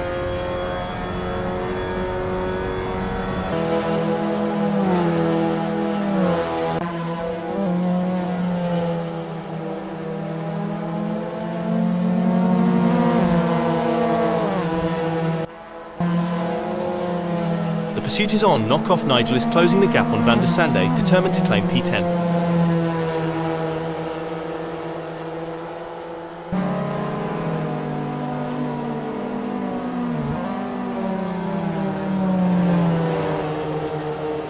The gap between Knockoff Nigel and Bart is widening. It's now up to 1.1 seconds. This is a tough situation for Walters. They need to find a way to pick up some speed and close that gap.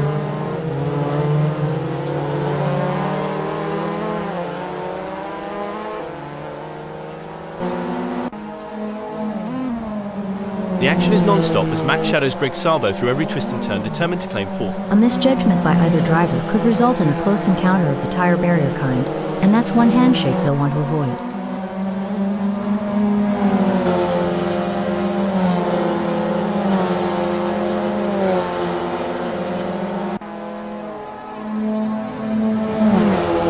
The gap between Mac and Greg is growing. It's now up to 0.2 seconds. It's not ideal for Mac, but they can still turn this around.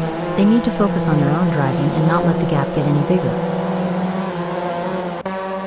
How do racing drivers like yourself back in the day, Sky, train themselves to maintain concentration for long periods of time? Mental training is a huge part of a driver's preparation, Hal. Techniques like meditation, visualization, and working with sports psychologists can help drivers build their focus and mental endurance for a race. The gap between Chris in third and Tim Weller remains over a second, but Chris is not letting up.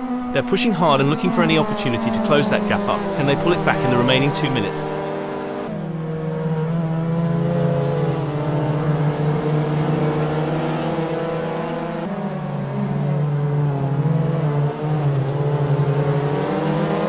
It's game on now. Stokes has closed the gap to Tim Weller. It's now down to 0.8 seconds.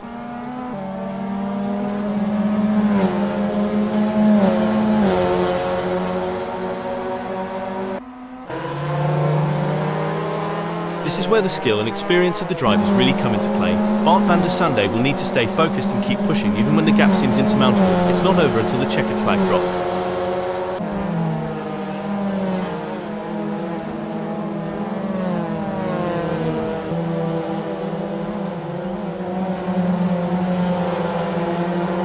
Bart is pushing hard and has reduced the gap to Astrop to 0.6 seconds.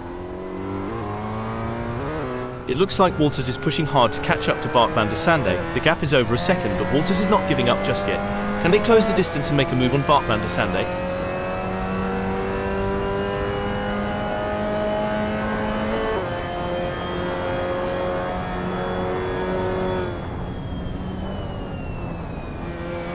Nigel appears to be losing ground on van der Sande. They will need to pick up the pace a bit as they head into Tower Bend and see if they can get a good exit and gain some ground.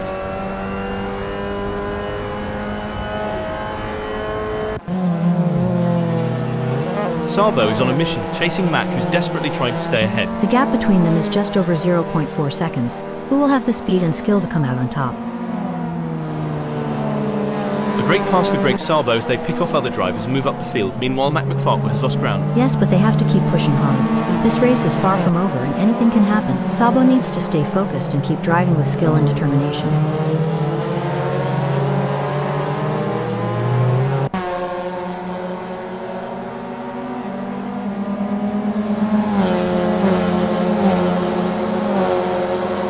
The tension is building as Mac McFarquhar trails behind Greg Sabo. The gap is slowly but surely decreasing and the pressure is mounting. Can Greg Sabo hold on, or will Mac McFarquhar be able to close them down? It's going to be tough for Mac as Greg Sabo seems to have found their rhythm.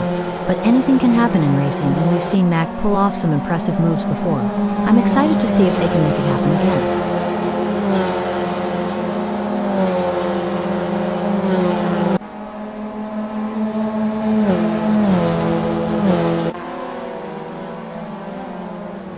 It seems like Mac is struggling. Their last lap time wasn't as good as Greg Sabo's.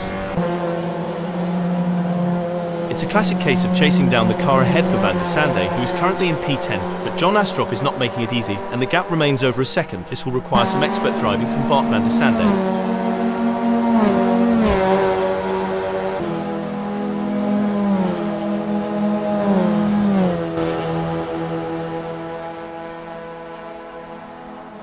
It's not going to plan for Van der Sande. They are still behind John Astrup and the gap is increasing. I don't think they have an answer for this right now. Van der Sande needs to pick up the pace for sure, but I don't think they have it in them.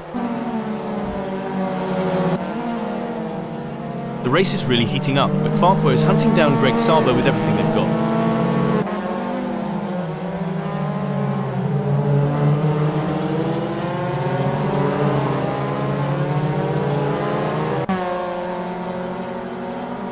The best laid plans of mice and men are sky, but it's certainly not going to plan for Mac McFarquhar right now as they're struggling to keep up with Greg Sabo. This is a frustrating situation for Mac, but they can't give up just yet.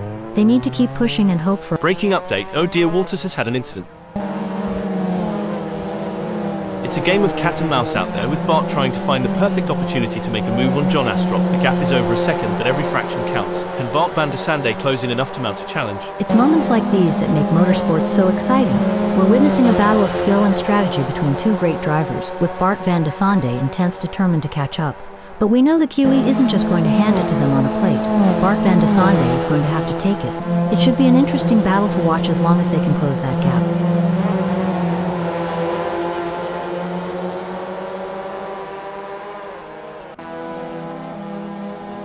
The fans are on the edge of their seats. It doesn't get any closer than this. This is where the mental game comes into play. Who will keep their cool under pressure, McFarquhar or Greg Sabo? It's anyone's race.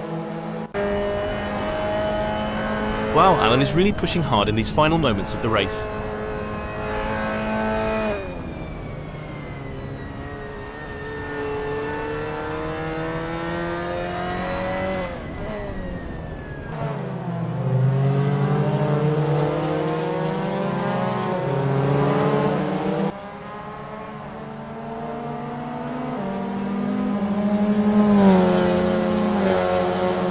And there it is. James Allen has completed the race in first place, setting a blistering pace that none of the other drivers could match.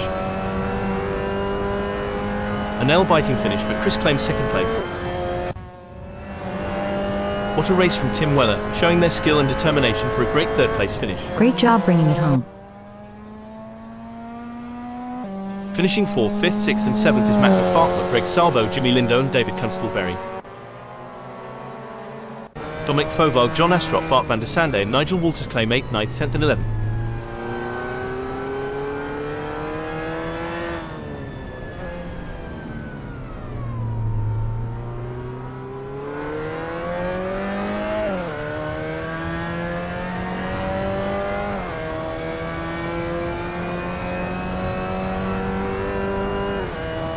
Tom O'Callaghan in 12th.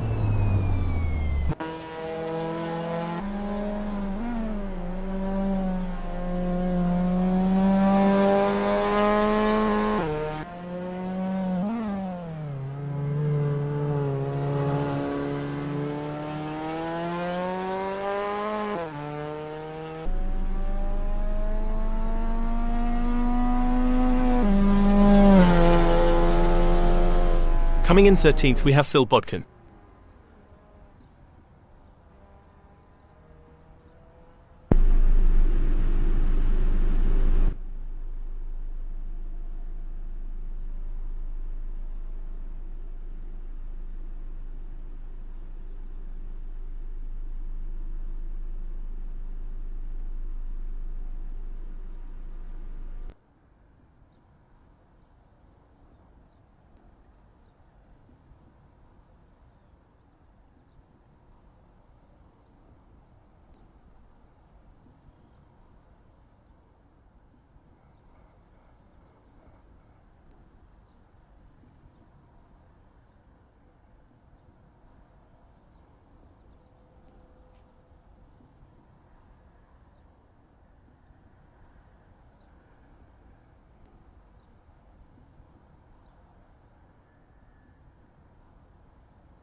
I'm Hal, the VVS commentator bot. Let's do this.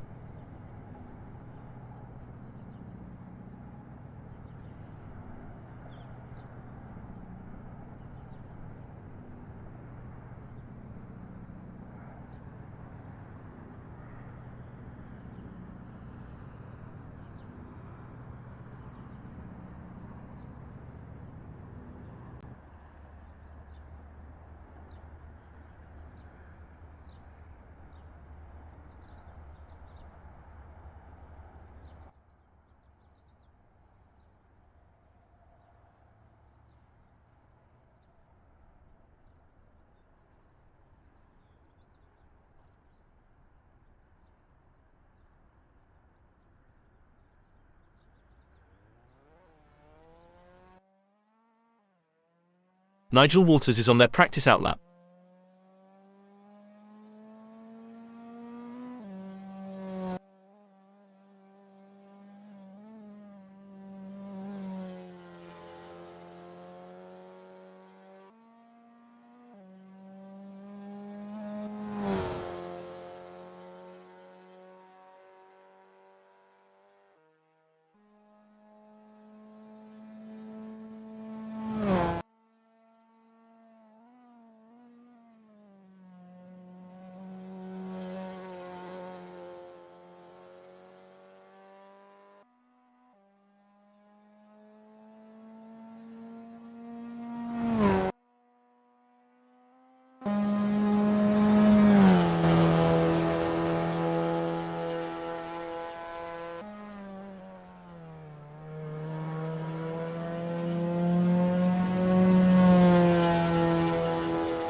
It's a lovely day for racing here at Croft circuit as we watch these drivers warm up and get ready for the race. Nigel Waters is on their practice outlap.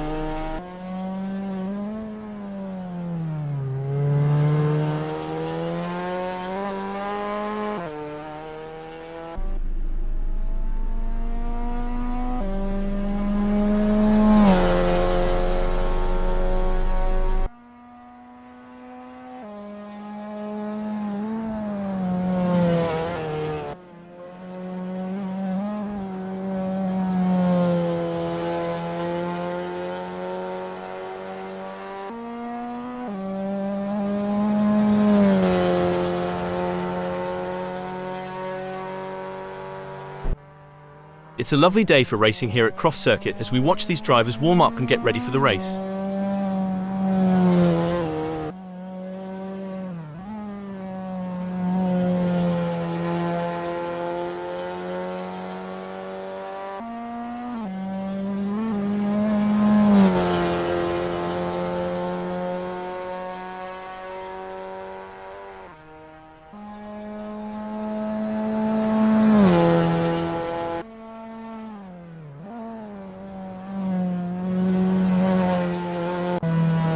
There are just over 5 minutes left in this practice session.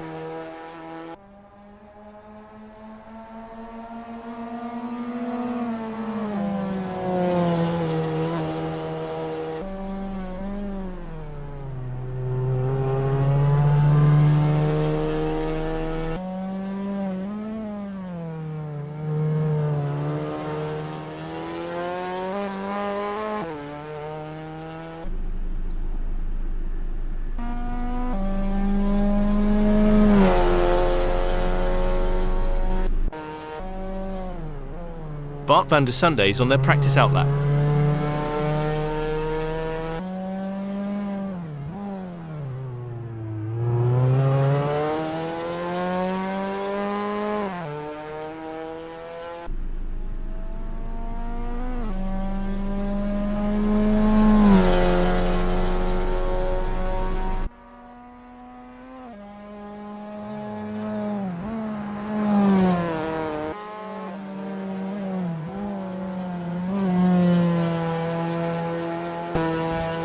It's a lovely day for racing here at Croft circuit as we watch these drivers warm up and get ready for the race.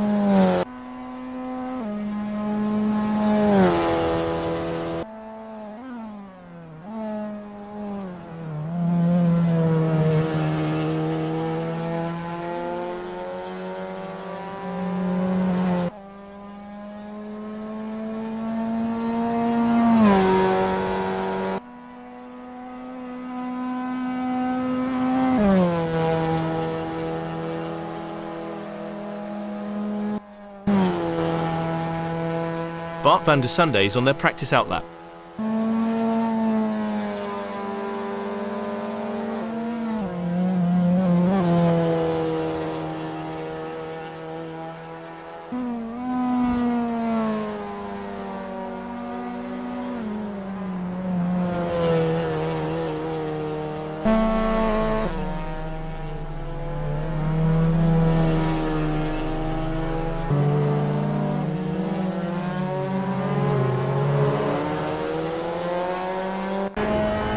It's a lovely day for racing here at Croft Circuit as we watch these drivers warm up and get ready for the race.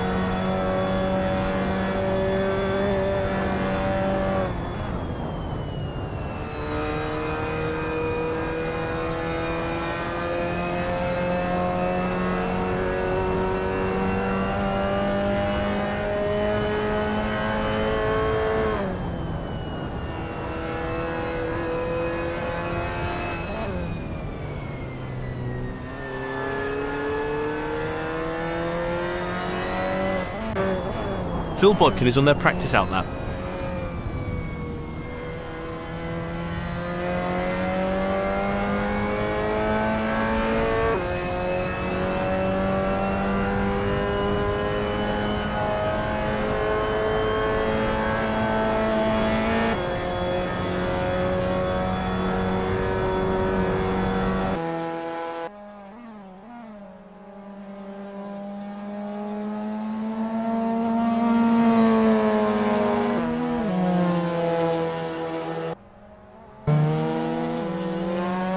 Nigel Waters is on their first practice flying lap.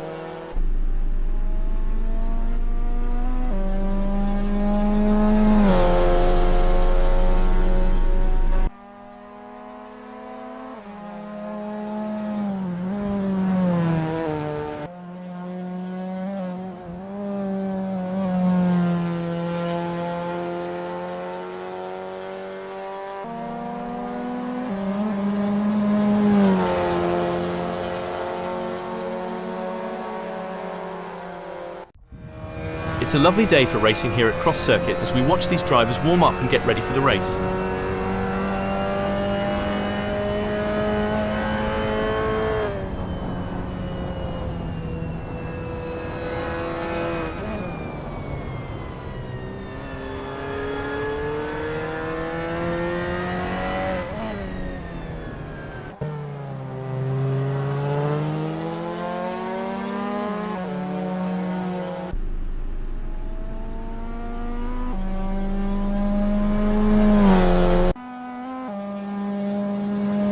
James Allen is on their practice outlap.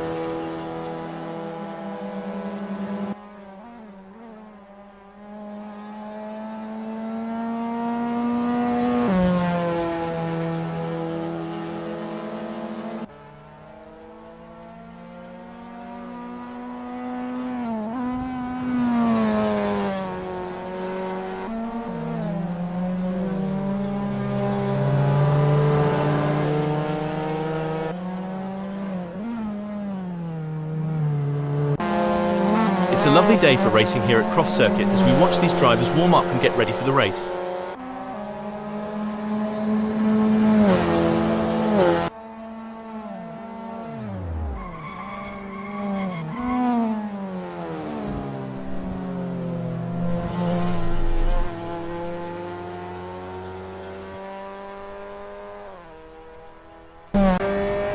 James Allen is on their practice outlap.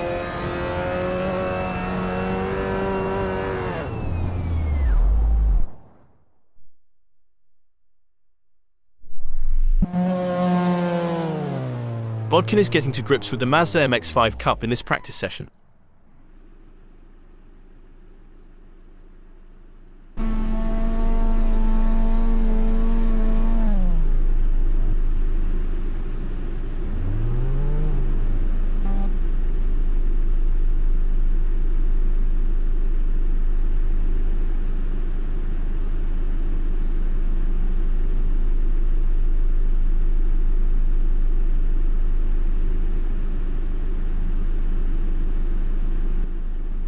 It's a lovely day for racing here at Croft Circuit as we watch these drivers warm up and get ready for the race.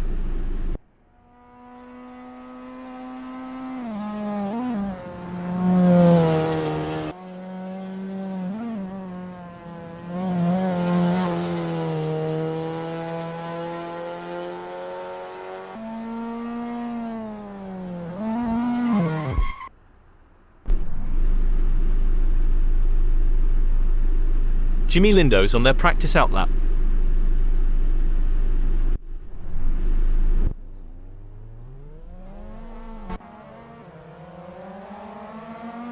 Get ready for some high-octane action as the drivers take on the challenge of qualifying at Croft circuit. This is where the mental game comes into play. Nigel is taking their time to prepare for their qualifying run.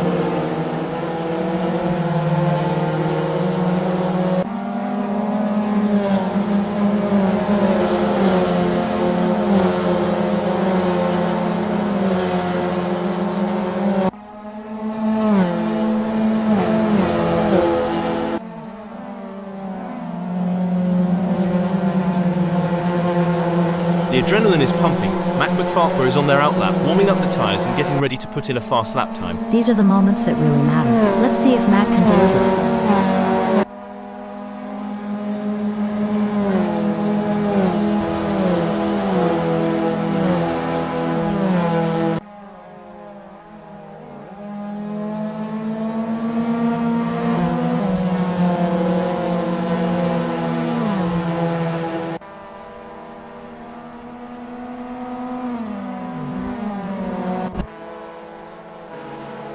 It looks like Tim Weller is getting ready to make their move. They're taking their time to warm up those tyres and get everything just right. It's a delicate balance between taking it easy and pushing hard. Let's see how Tim Weller handles it.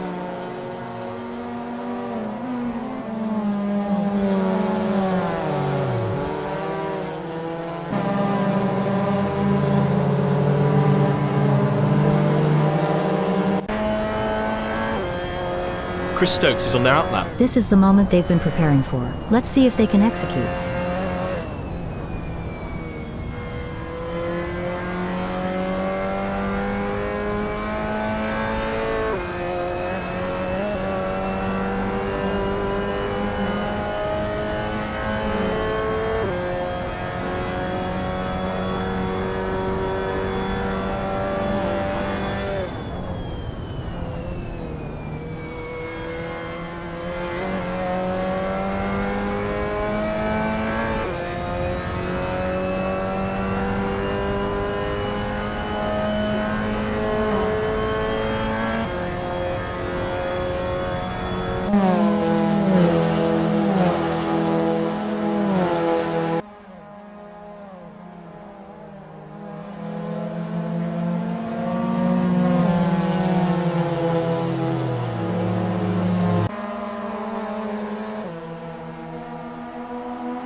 As Chris Stokes completes their outlap, there will be HPOING. They have given themselves enough space on track to fully attack for their first flying lap. It's all about strategy in these early moments. Greg Sabo has completed their outlap. This is where the mental game comes into play. Tim Weller is taking their time to prepare. Tim Weller crosses the start-finish line at the end of their outlap. The adrenaline is pumping. Phil is on their outlap, warming up the tyres and getting ready to put in a fast lap time. That's the outlap done for Fat Dog Phil. They'll now look to focus on their first flying lap. Wow, look at Daniel go. They're really turning on the jets in this qualifying session.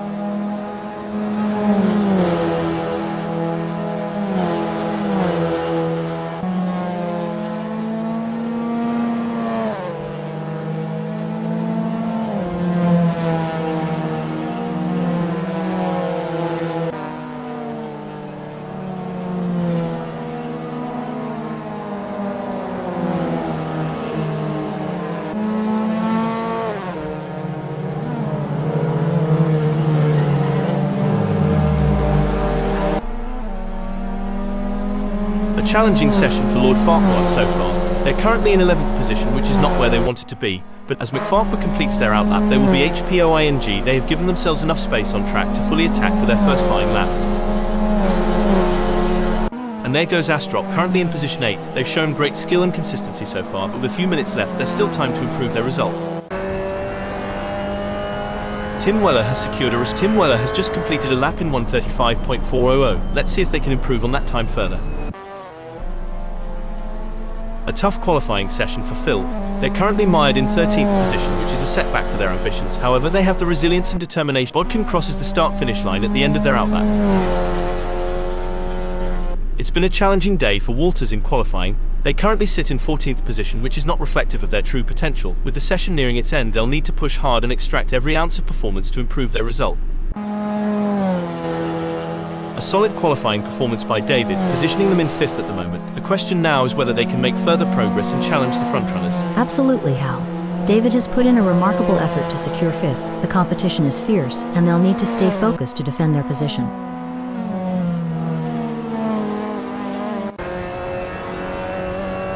The Kiwi has positioned themselves well in 9th during qualifying.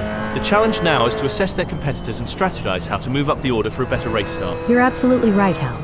The Kiwis' current position of 9th reflects their strong qualifying performance. Now they'll need to strategize and capitalize on the starting position. What a performance from Lord Farquhar. They currently occupy 6th on the grid, and they maintain. McFarquhar has just completed that lap in 1:34.807. Their best lap so far is 1:34.807, putting them in P2. Will they be able to hold on to that spot?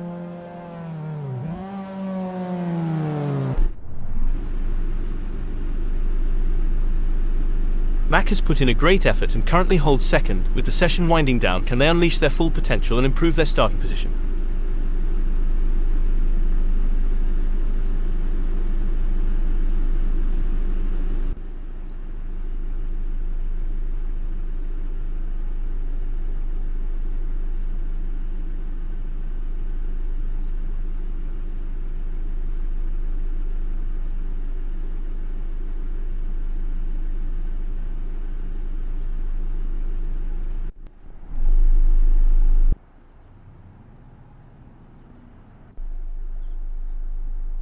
Welcome to Great Britain, where the sun is shining and the engines are revving for today's race at Croft circuit.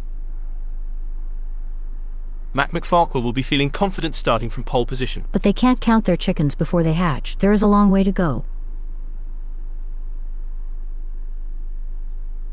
Starting from the 2nd position on the grid, we have Bart van der Sande. Sitting in 3rd, it's James Allen. Allen is looking on for a strong result. Greg Sabo is placed in 4th. As the green flag drops, keep an eye on Chris Stokes starting in 5th position.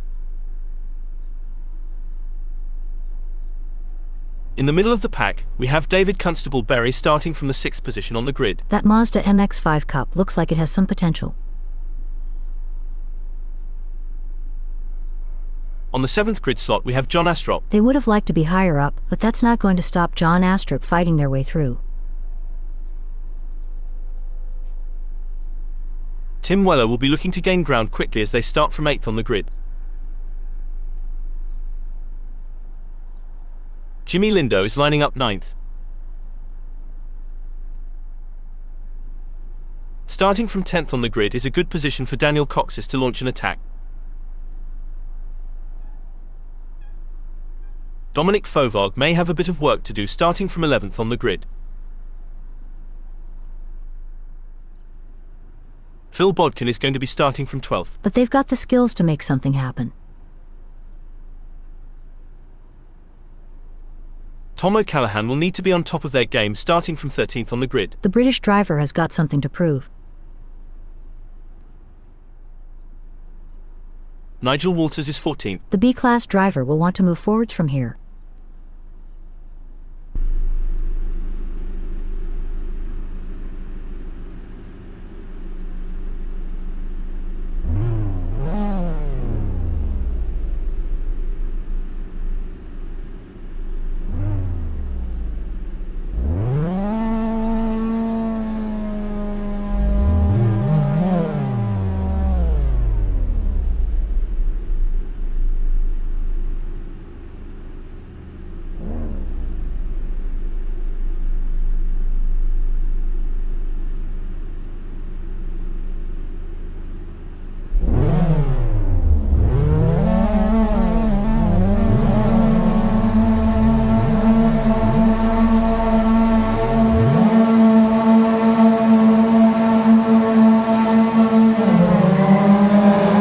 starting flag has been waved and the battle on the track begins. The opening lap is always intense, with drivers vying for an early advantage. Maintaining composure is essential in this high-stakes environment. The ability to react and adapt will be the key to success.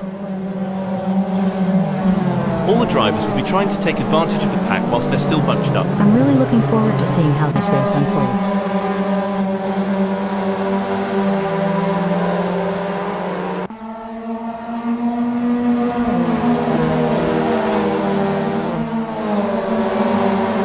Is there a better sight than a field of elite racing drivers battling for position?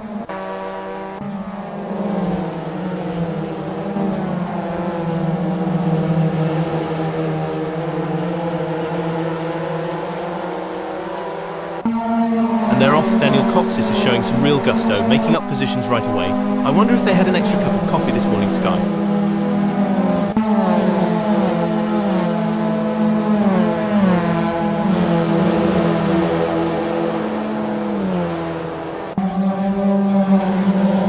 Coxis must have taken a page out of a superhero's book because they've just shot off like the Flash. Now they just need to maintain that speed and focus.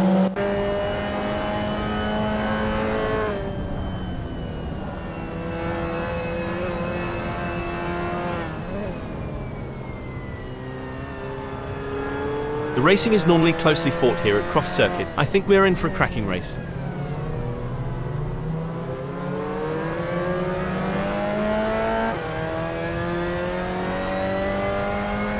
Good news for Dominic, the gap to Jimmy Lindo has decreased. It's now down to 0.1 seconds. Big gains for Fovag as they move up the field, leaving Jimmy Lindo behind. Tim Weller wants to find a way round Jimmy. Do they have the speed for a move? And more importantly, do they have the talent?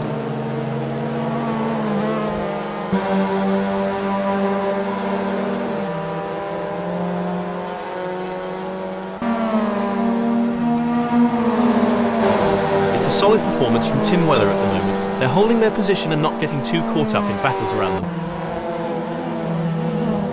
We often hear drivers complaining about tyre graining. Sky, can you explain what that means and how it affects car handling? Graining occurs when small rubber particles roll up on the tire's surface, reducing grip and negatively affecting handling. It usually happens when the tires are not in their optimal temperature window or when a driver is pushing too hard on a cold or overworked tire. James Allen seems to be putting the pressure on Mack.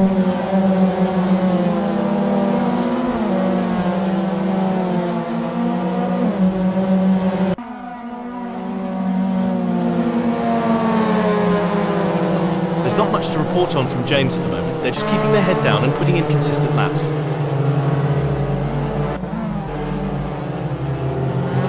Even though John Astrop is a fair way behind Salvo, they can't afford to let their guard down. Salvo is still vulnerable to mistakes. Surely they've got enough in the tank to pull away. Gonna be interesting to watch this battle unfold.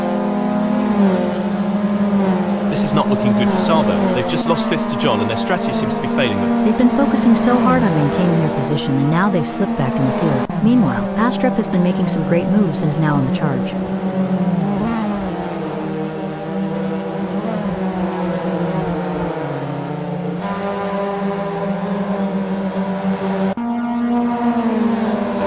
James is running third. They're trying to catch Mack. The tension between James Allen and Mack is palpable as they battle for P2. No doubt both drivers know that one mistake could cost them the position. It's a test of nerves as much as skill.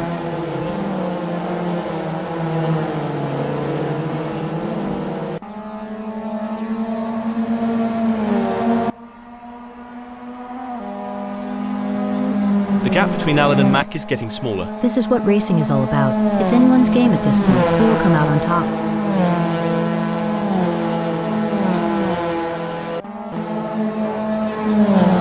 We got a close battle as Dominic Fovard closes in on Jimmy.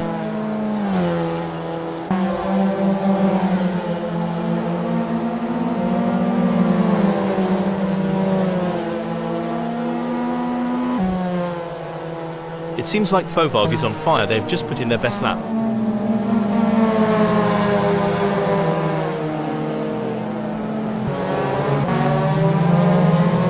Now I may be wrong here, but I'm not sure that's the racing line.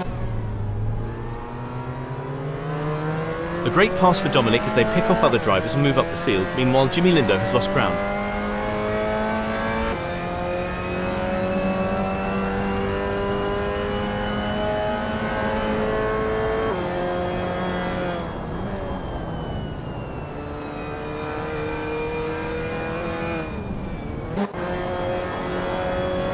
Braking alert, looks like that's a mistake from David. This could be costly. The adrenaline is pumping as Greg Salbo gets within striking distance of Daniel in their race for 6th.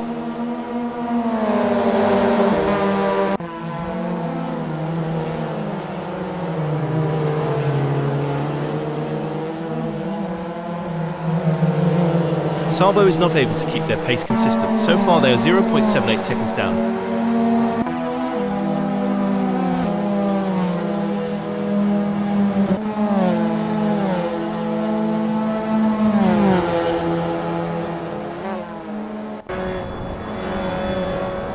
Things are heating up as Tim Weller closes in on Jimmy Lindo. The gap between them is down to practically nothing. When I was racing, we had a saying, if you're not living on the edge, you're taking up too much space. Tim Weller is definitely living on the edge today.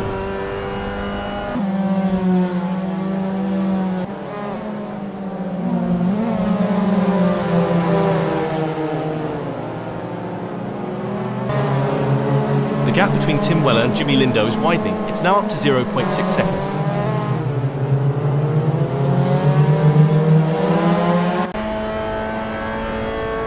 The crowd is on tenterhooks as Allen in third chases after Mac McFarquhar. The gap is just over a second and you can feel the tension in the air. Can James Allen find a way to catch up?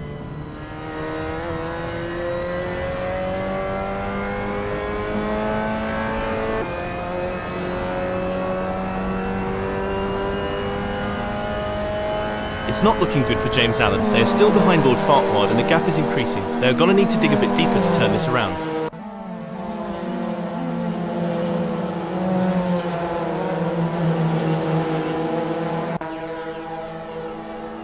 It's a close race between Tim Weller and Jimmy Lindo in ninth. At this rate, Tim Weller and Jimmy are so close, they could share a cup of tea and a biscuit.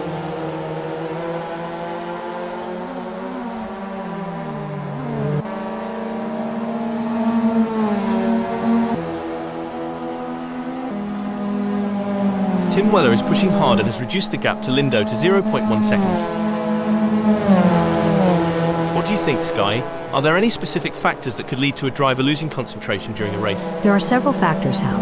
Fatigue, stress, changing track conditions, or even issues within the team can all contribute to a lapse in concentration. It's essential for drivers to stay mentally resilient and adapt to these challenges. The tension is building as knockoff Nigel trails behind Tim Weller. The gap is slowly but surely decreasing and the pressure is mounting. Can Tim Weller hold on or will Nigel Walters be able to close them down? This is where experience comes into play. Tim Weller has been in this position before and knows how to defend their position. But Nigel is hungry for success and won't give up easily. Will we see a clash of the Titans?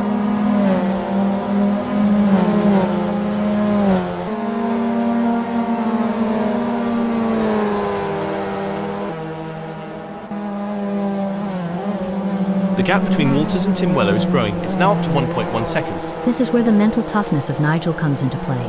They need to stay focused and keep pushing even when things aren't going their way.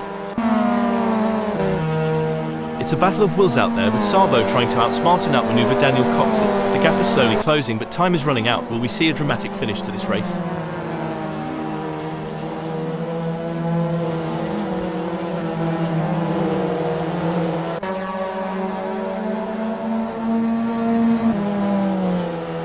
It's game on now. Greg Salvo has closed the gap to Daniel. It's now down to 0.4 seconds.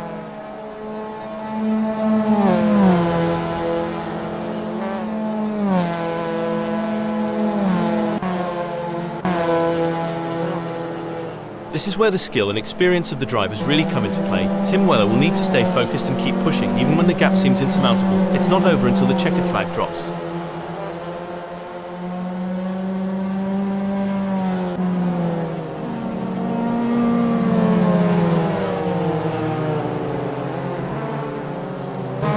The best laid plans of mice and men Husky, but it's certainly not going to plan for Tim Weller right now as they are struggling to keep up with Lindo. Tim Weller needs to focus and keep pushing, even when things aren't going their way. If they can close the gap down, they may be able to bring the fight to Lindo. The race is heating up as Allen in third closes in on Mac McFarquhar. The gap is just over a second and I'm sure they're going to do everything possible to try and close the distance. They're not giving up without a fight.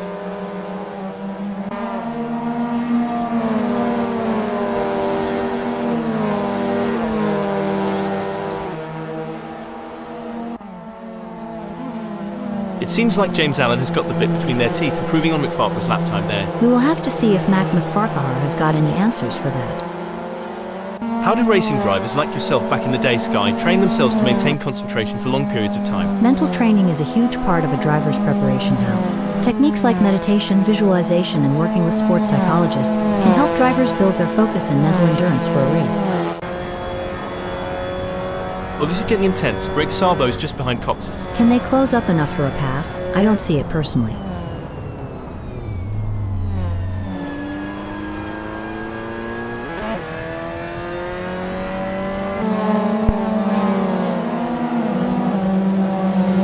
Greg Sabo appears to be losing ground on Daniel Cox's. They will need to pick up the pace a bit as they head into sunny out and see if they can get a good exit and gain some ground.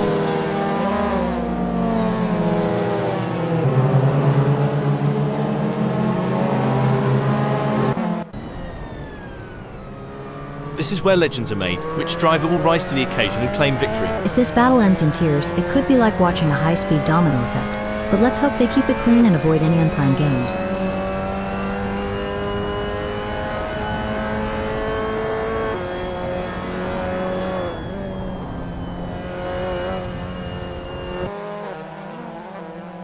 Wait, oh dear, Mac has had an incident. Oh, this is getting intense. Tim Weller is just a few car lengths behind Jimmy Lindo.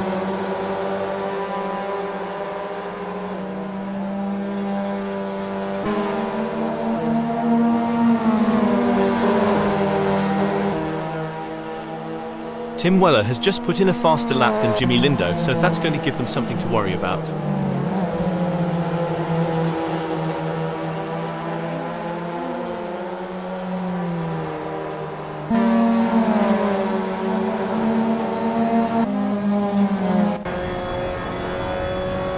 The intensity is off the charts as Dom hounds Sabo, both drivers pushing themselves to the absolute limit. The slightest mistake from either driver could lead to a meeting with the barriers, and nobody wants an impromptu autograph session with the wall.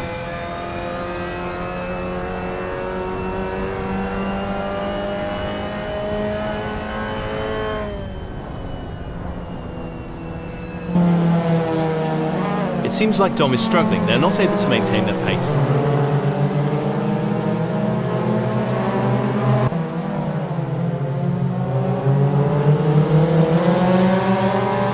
While Sabo is not under immediate threat from Dominic Fovar. Wait, that won't be ideal for Phil. Every move counts now as Tim Weller works to reel in Jimmy Lindo and overtake for P9.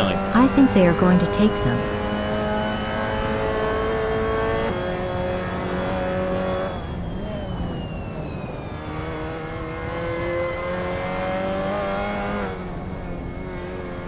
It's not going to plan for Tim Weller. They're still behind Jimmy Lindo and the gap is increasing. I don't think they have an answer for this right now. Can they get it together and reduce the gap? We are used to seeing some hard-fought but clean racing here at Virtual Velocity. I'm expecting to see nothing different here today as this race unfolds. Look at that, Sabo is hot on the tail of Daniel. Who will be able to maintain their pace and come out on top?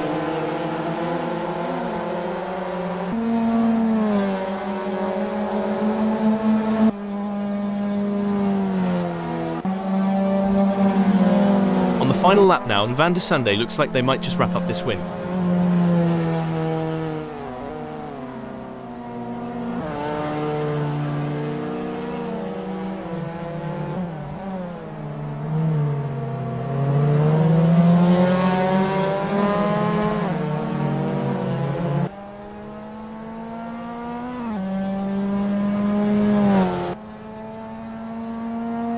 It's all over. Van der Sunday has claimed victory in this race with a stunning drive that will be remembered for years to come, clearly at the top of their game right now. Allen takes second place with fantastic race. Intense race, but James Allen held their nerve and earned a great second place. What a race from Goldilocks. They kept their cool and secured a well-earned third place on the podium.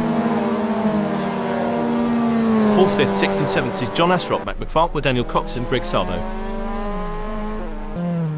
Dominic Fovar, Jimmy Lindo, Tim Weller, Nigel Walters take 8th, 9th, 10th and 11th. Followed by David Constable Berry in 12th.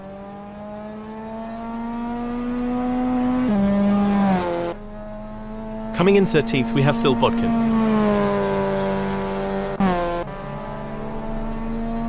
Tom O'Callaghan brings home 14th.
We're racing a little closer to home today here in Great Britain. Croft Circuit is our venue and it's one these drivers love. Let's get ready to see how they perform here. You can feel the excitement building in the air.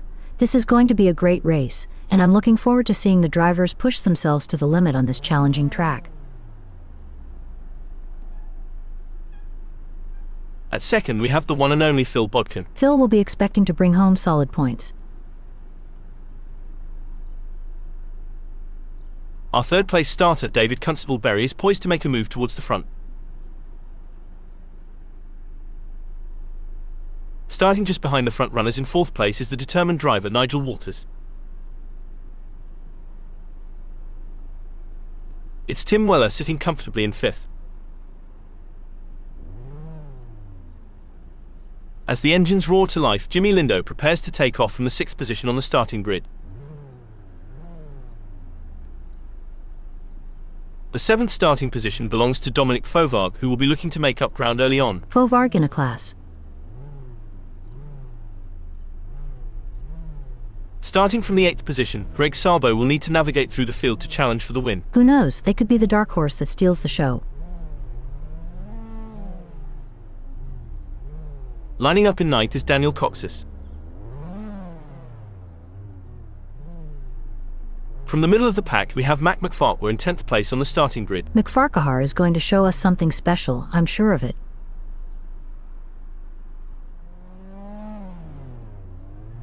John Astrop is in a solid position starting from 11th on the grid. Chris Stokes has got their work cut out for them starting from 12th on the grid. Starting from 13th on the grid is not ideal for Bart van der Sande, but they're a fighter. Starting from 14th on the grid is a bit of a mixed bag for James Allen. James has been looking strong all week, expect big things.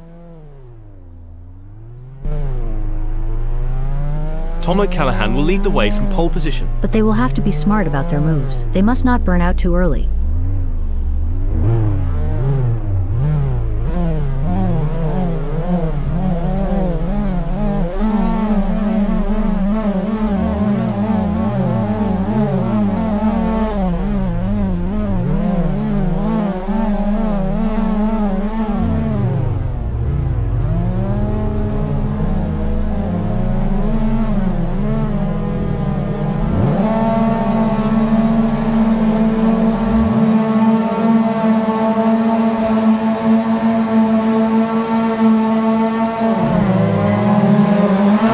Drivers now facing the unpredictability of the opening lap. With so many cars close together, the risk of an early accident is real. This is where the true test of a driver's skill comes into play. It's all about finding the right line and carrying as much speed as possible through the turn. The drivers will need to be precise and calculated if they want to make it through this section unscathed. And with so many cars jostling for position, it's a real test of nerve as well. One wrong move and you could be out of the race before it even really gets started. That's right, the pressure is really on these drivers to perform. As we watch the drivers fight it out in the first lap, I can already feel that this is going to be an epic race. It all comes down to this, Hal, where the rubber meets the road. There's no more time for talk, no more practice. The teams have done all they can, now it comes down to Tom O'Callaghan to bring it home.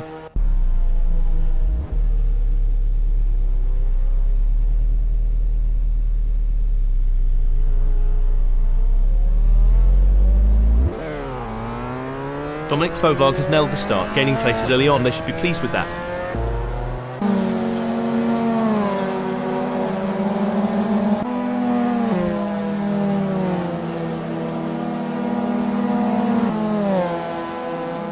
Dominic looks like they've got off to a flying first lap, gaining places straight out of the gate. If Dom can keep this up, they might just become the star of the show today, Hal.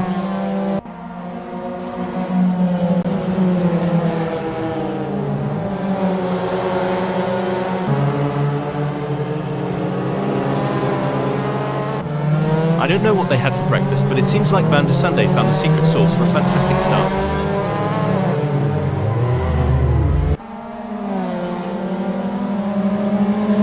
Van der Sande is trying their best, but can't seem to find the pace to keep up with Daniel Cox at the moment. Bart Van der Sande needs to pick up the pace for sure, but I don't think they have it in them.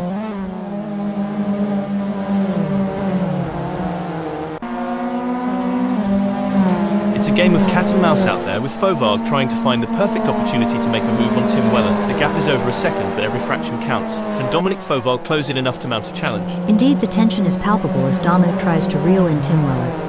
But Tim Weller is not making it easy, maintaining a consistent pace. Can Dominic Fauvargue find some extra pace to bring the fight to Tim Weller?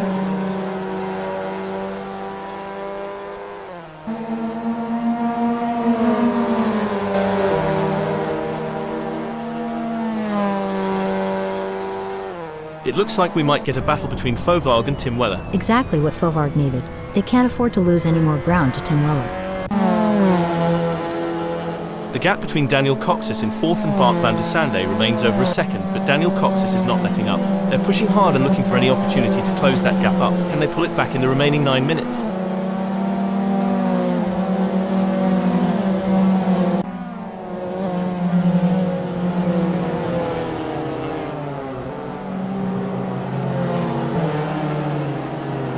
It looks like Bart Van der Sande is pulling away from Coxis. The gap is continuing to grow as they head through complex. This is a tough situation for Daniel Cochis. They need to find a way to pick up some speed and close that gap. During your racing career, Sky, how did you determine when it was the right time to pit for fresh tyres due to tyre degradation? It was a combination of factors, Hal. Monitoring lap times, communicating with the team about tire wear, and assessing the car's handling were all crucial in deciding when to make a pit stop for fresh tires. It's a classic case of chasing down the car ahead for Bart Van der Sande, who is currently in P3, but Chris Stokes is not making it easy, and the gap remains over a second. This will require some expert driving from Bart Van der Sande.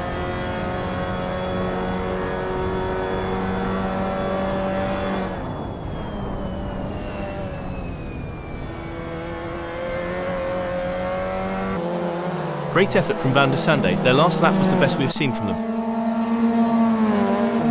We've certainly seen some of the drivers get it wrong today. Anyone lost can just follow the trail of skid marks. I hear it's the latest form of GPS navigation. Let's hope the other drivers don't follow suit. We might end up with a bumper car race instead of a high-speed competition. At least we'd have something to fall back on if we ever get bored of regular racing. Bumper cars might be the next big thing. It looks like Tim Weller is pushing hard to catch up to Dominic Fauvargue. The gap is over a second, but Tim Weller is not giving up just yet. Can they close the distance and make a move on Dominic Fauvargue? That's right. Tim Weller in 12th knows they have to push to the limit if they want to catch up. But Dominic Fauvargue is no slouch and they're going to be pushing just as hard. It's a battle of skill and will out there.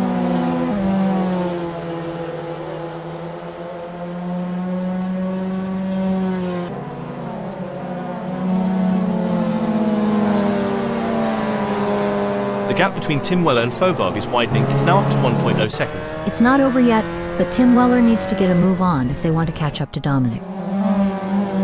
Breaking news, folks. Now I may be wrong here, but I'm not sure that's the racing line. It's a real shame. Until this point in the race, they'd been looking at a decent result.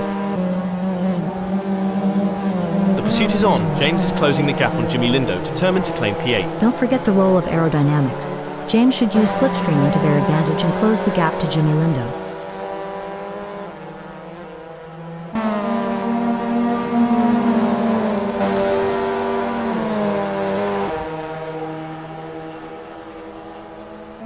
Alan is on a charge. Their split time shows they have upped their pace.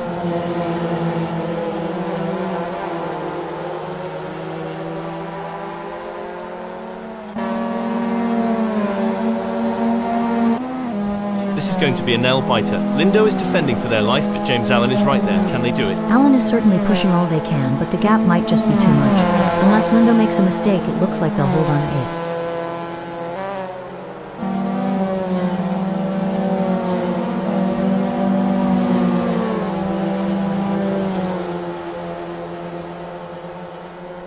It seems like Jimmy Lindo is pushing. They are on for recording their best lap so far this race.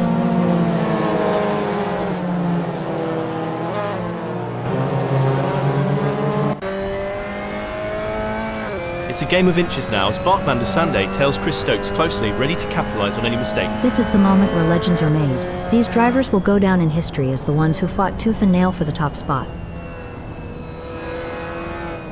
A great moment for van der Sande, who has just gained a place and moved up the standings. Breaking news, folks. Looks like that's a mistake from Daddy Dave. This could be costly. The pressure is on for Chris Stokes as they try to catch up to Bart van der Sande. The gap is 0.3 seconds now. Stokes is going to have to work a bit harder to close that gap with Bart van der Sande.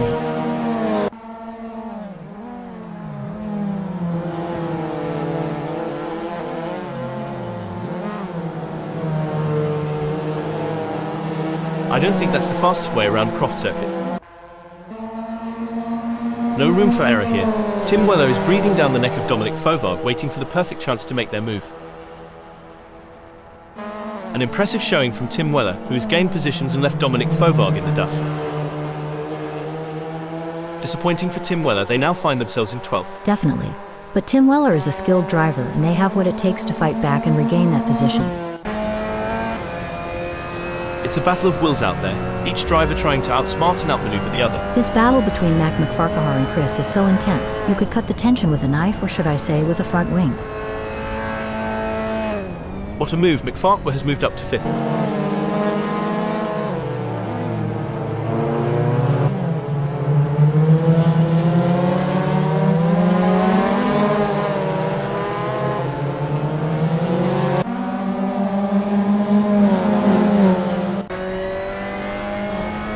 This is where the race gets really interesting. James Allen is closing in on Nigel Walters.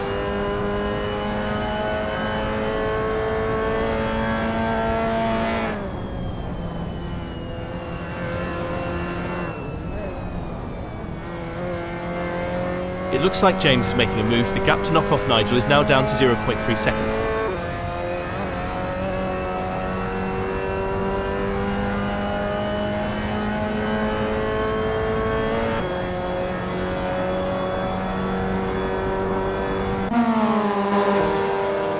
The fans are on the edge of their seats. It doesn't get any closer than this. You know what they say, keep your friends close and your racing rivals even closer. Looks like Lindo is taking that advice to heart today.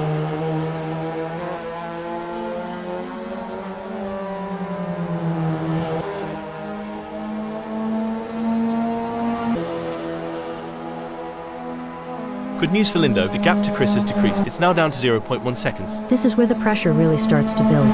Both drivers will need to stay calm and focused if they want to come out on top.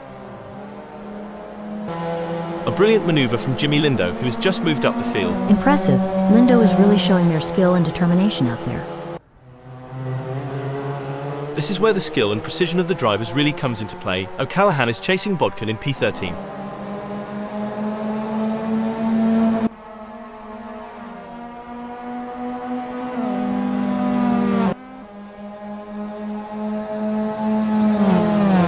It's not looking good for Tom O'Callaghan. They are still behind Phil and the gap is increasing. They are going to need to dig a bit deeper to turn this around. It's not ideal for O'Callaghan, but they can still turn this around. They need to focus on their own driving and not let the gap get any bigger. Superb driving from Tom O'Callaghan, who with that overtake has gained a position in the race.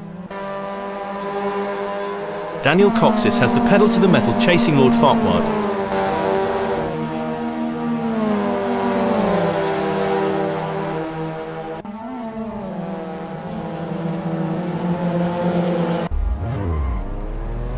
The gap stopped the press. That won't be ideal for O'Callaghan. Whoops, Tom O'Callaghan is going to be kicking themselves. It's neck and neck, the closest battle we've seen in a while.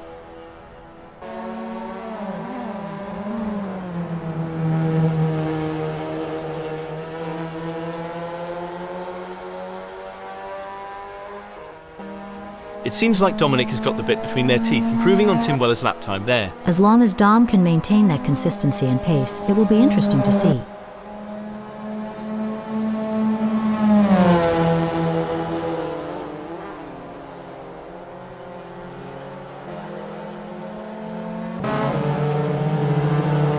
It's an intense battle for position as Mac McFarquhar tries to outmaneuver David. This is edge of your seat racing. As an experienced driver, I can tell you that Mac McFarquhar must be laser focused on David's every move, looking for the slightest weakness to exploit.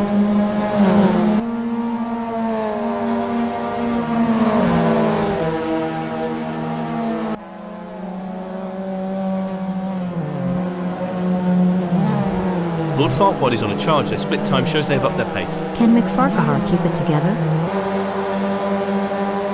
Fantastic move from Lord Farquaad, who has just gained a position. The battle for 3 is heating up as Daddy Dave tries to catch McFarquhar in P3.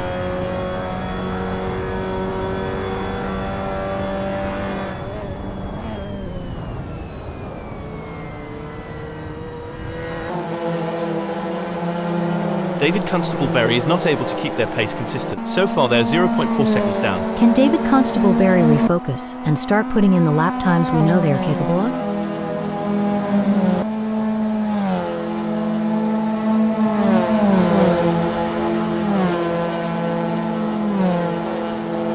The gap between Daniel Coxis and DCB is razor thin as they vie for 4th in this nail-biting contest.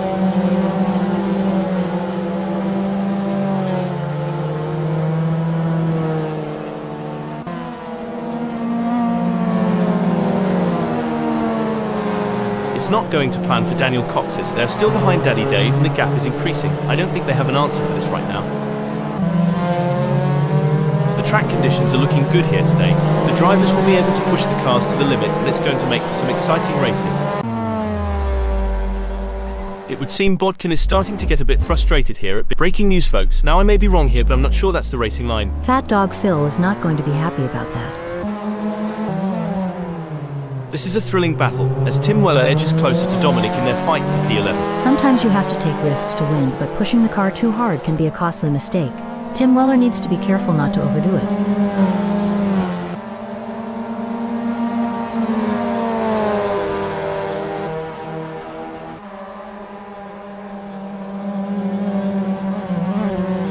Tim Weller appears to be losing ground on Dominic. They will need to pick up the pace a bit as they head into Clervaux and see if they can get a good exit and gain some ground.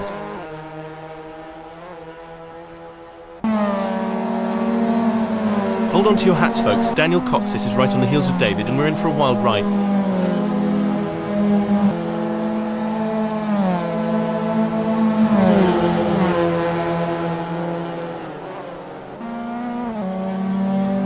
This is where the true champions shine, and Bart van der Sande is certainly showing their class in the final sector. It takes a special kind of driver to perform under pressure like this.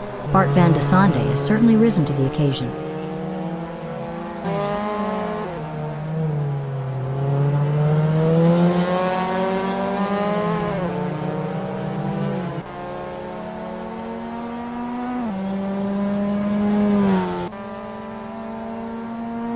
The leader has done it. What an incredible performance from Van der Sande, who was simply untouchable today.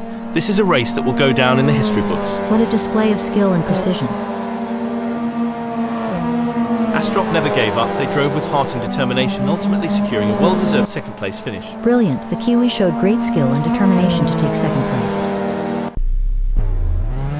Excellent focus from Mac McFarquhar to secure a fantastic third place on the podium. Impressive driving to secure that spot. David Constable-Berry, Daniel Coxis, James Allen and Greg Sarbo end in 4th, 5th, 6th and 7th. Taking 8th, 9th, 10th and 11th is Nigel Walters, Jimmy Lindo, Chris Stokes and Tim Weller. Dominic Fauvard claimed 12th.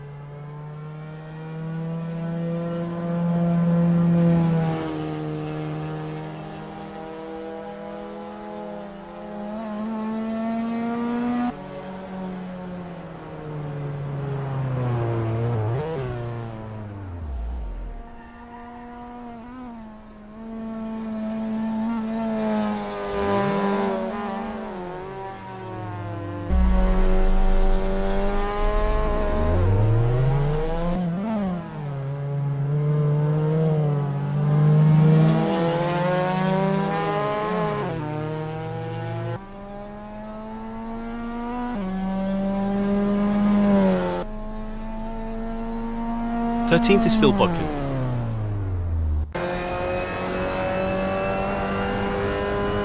14th sees Tom O'Callaghan.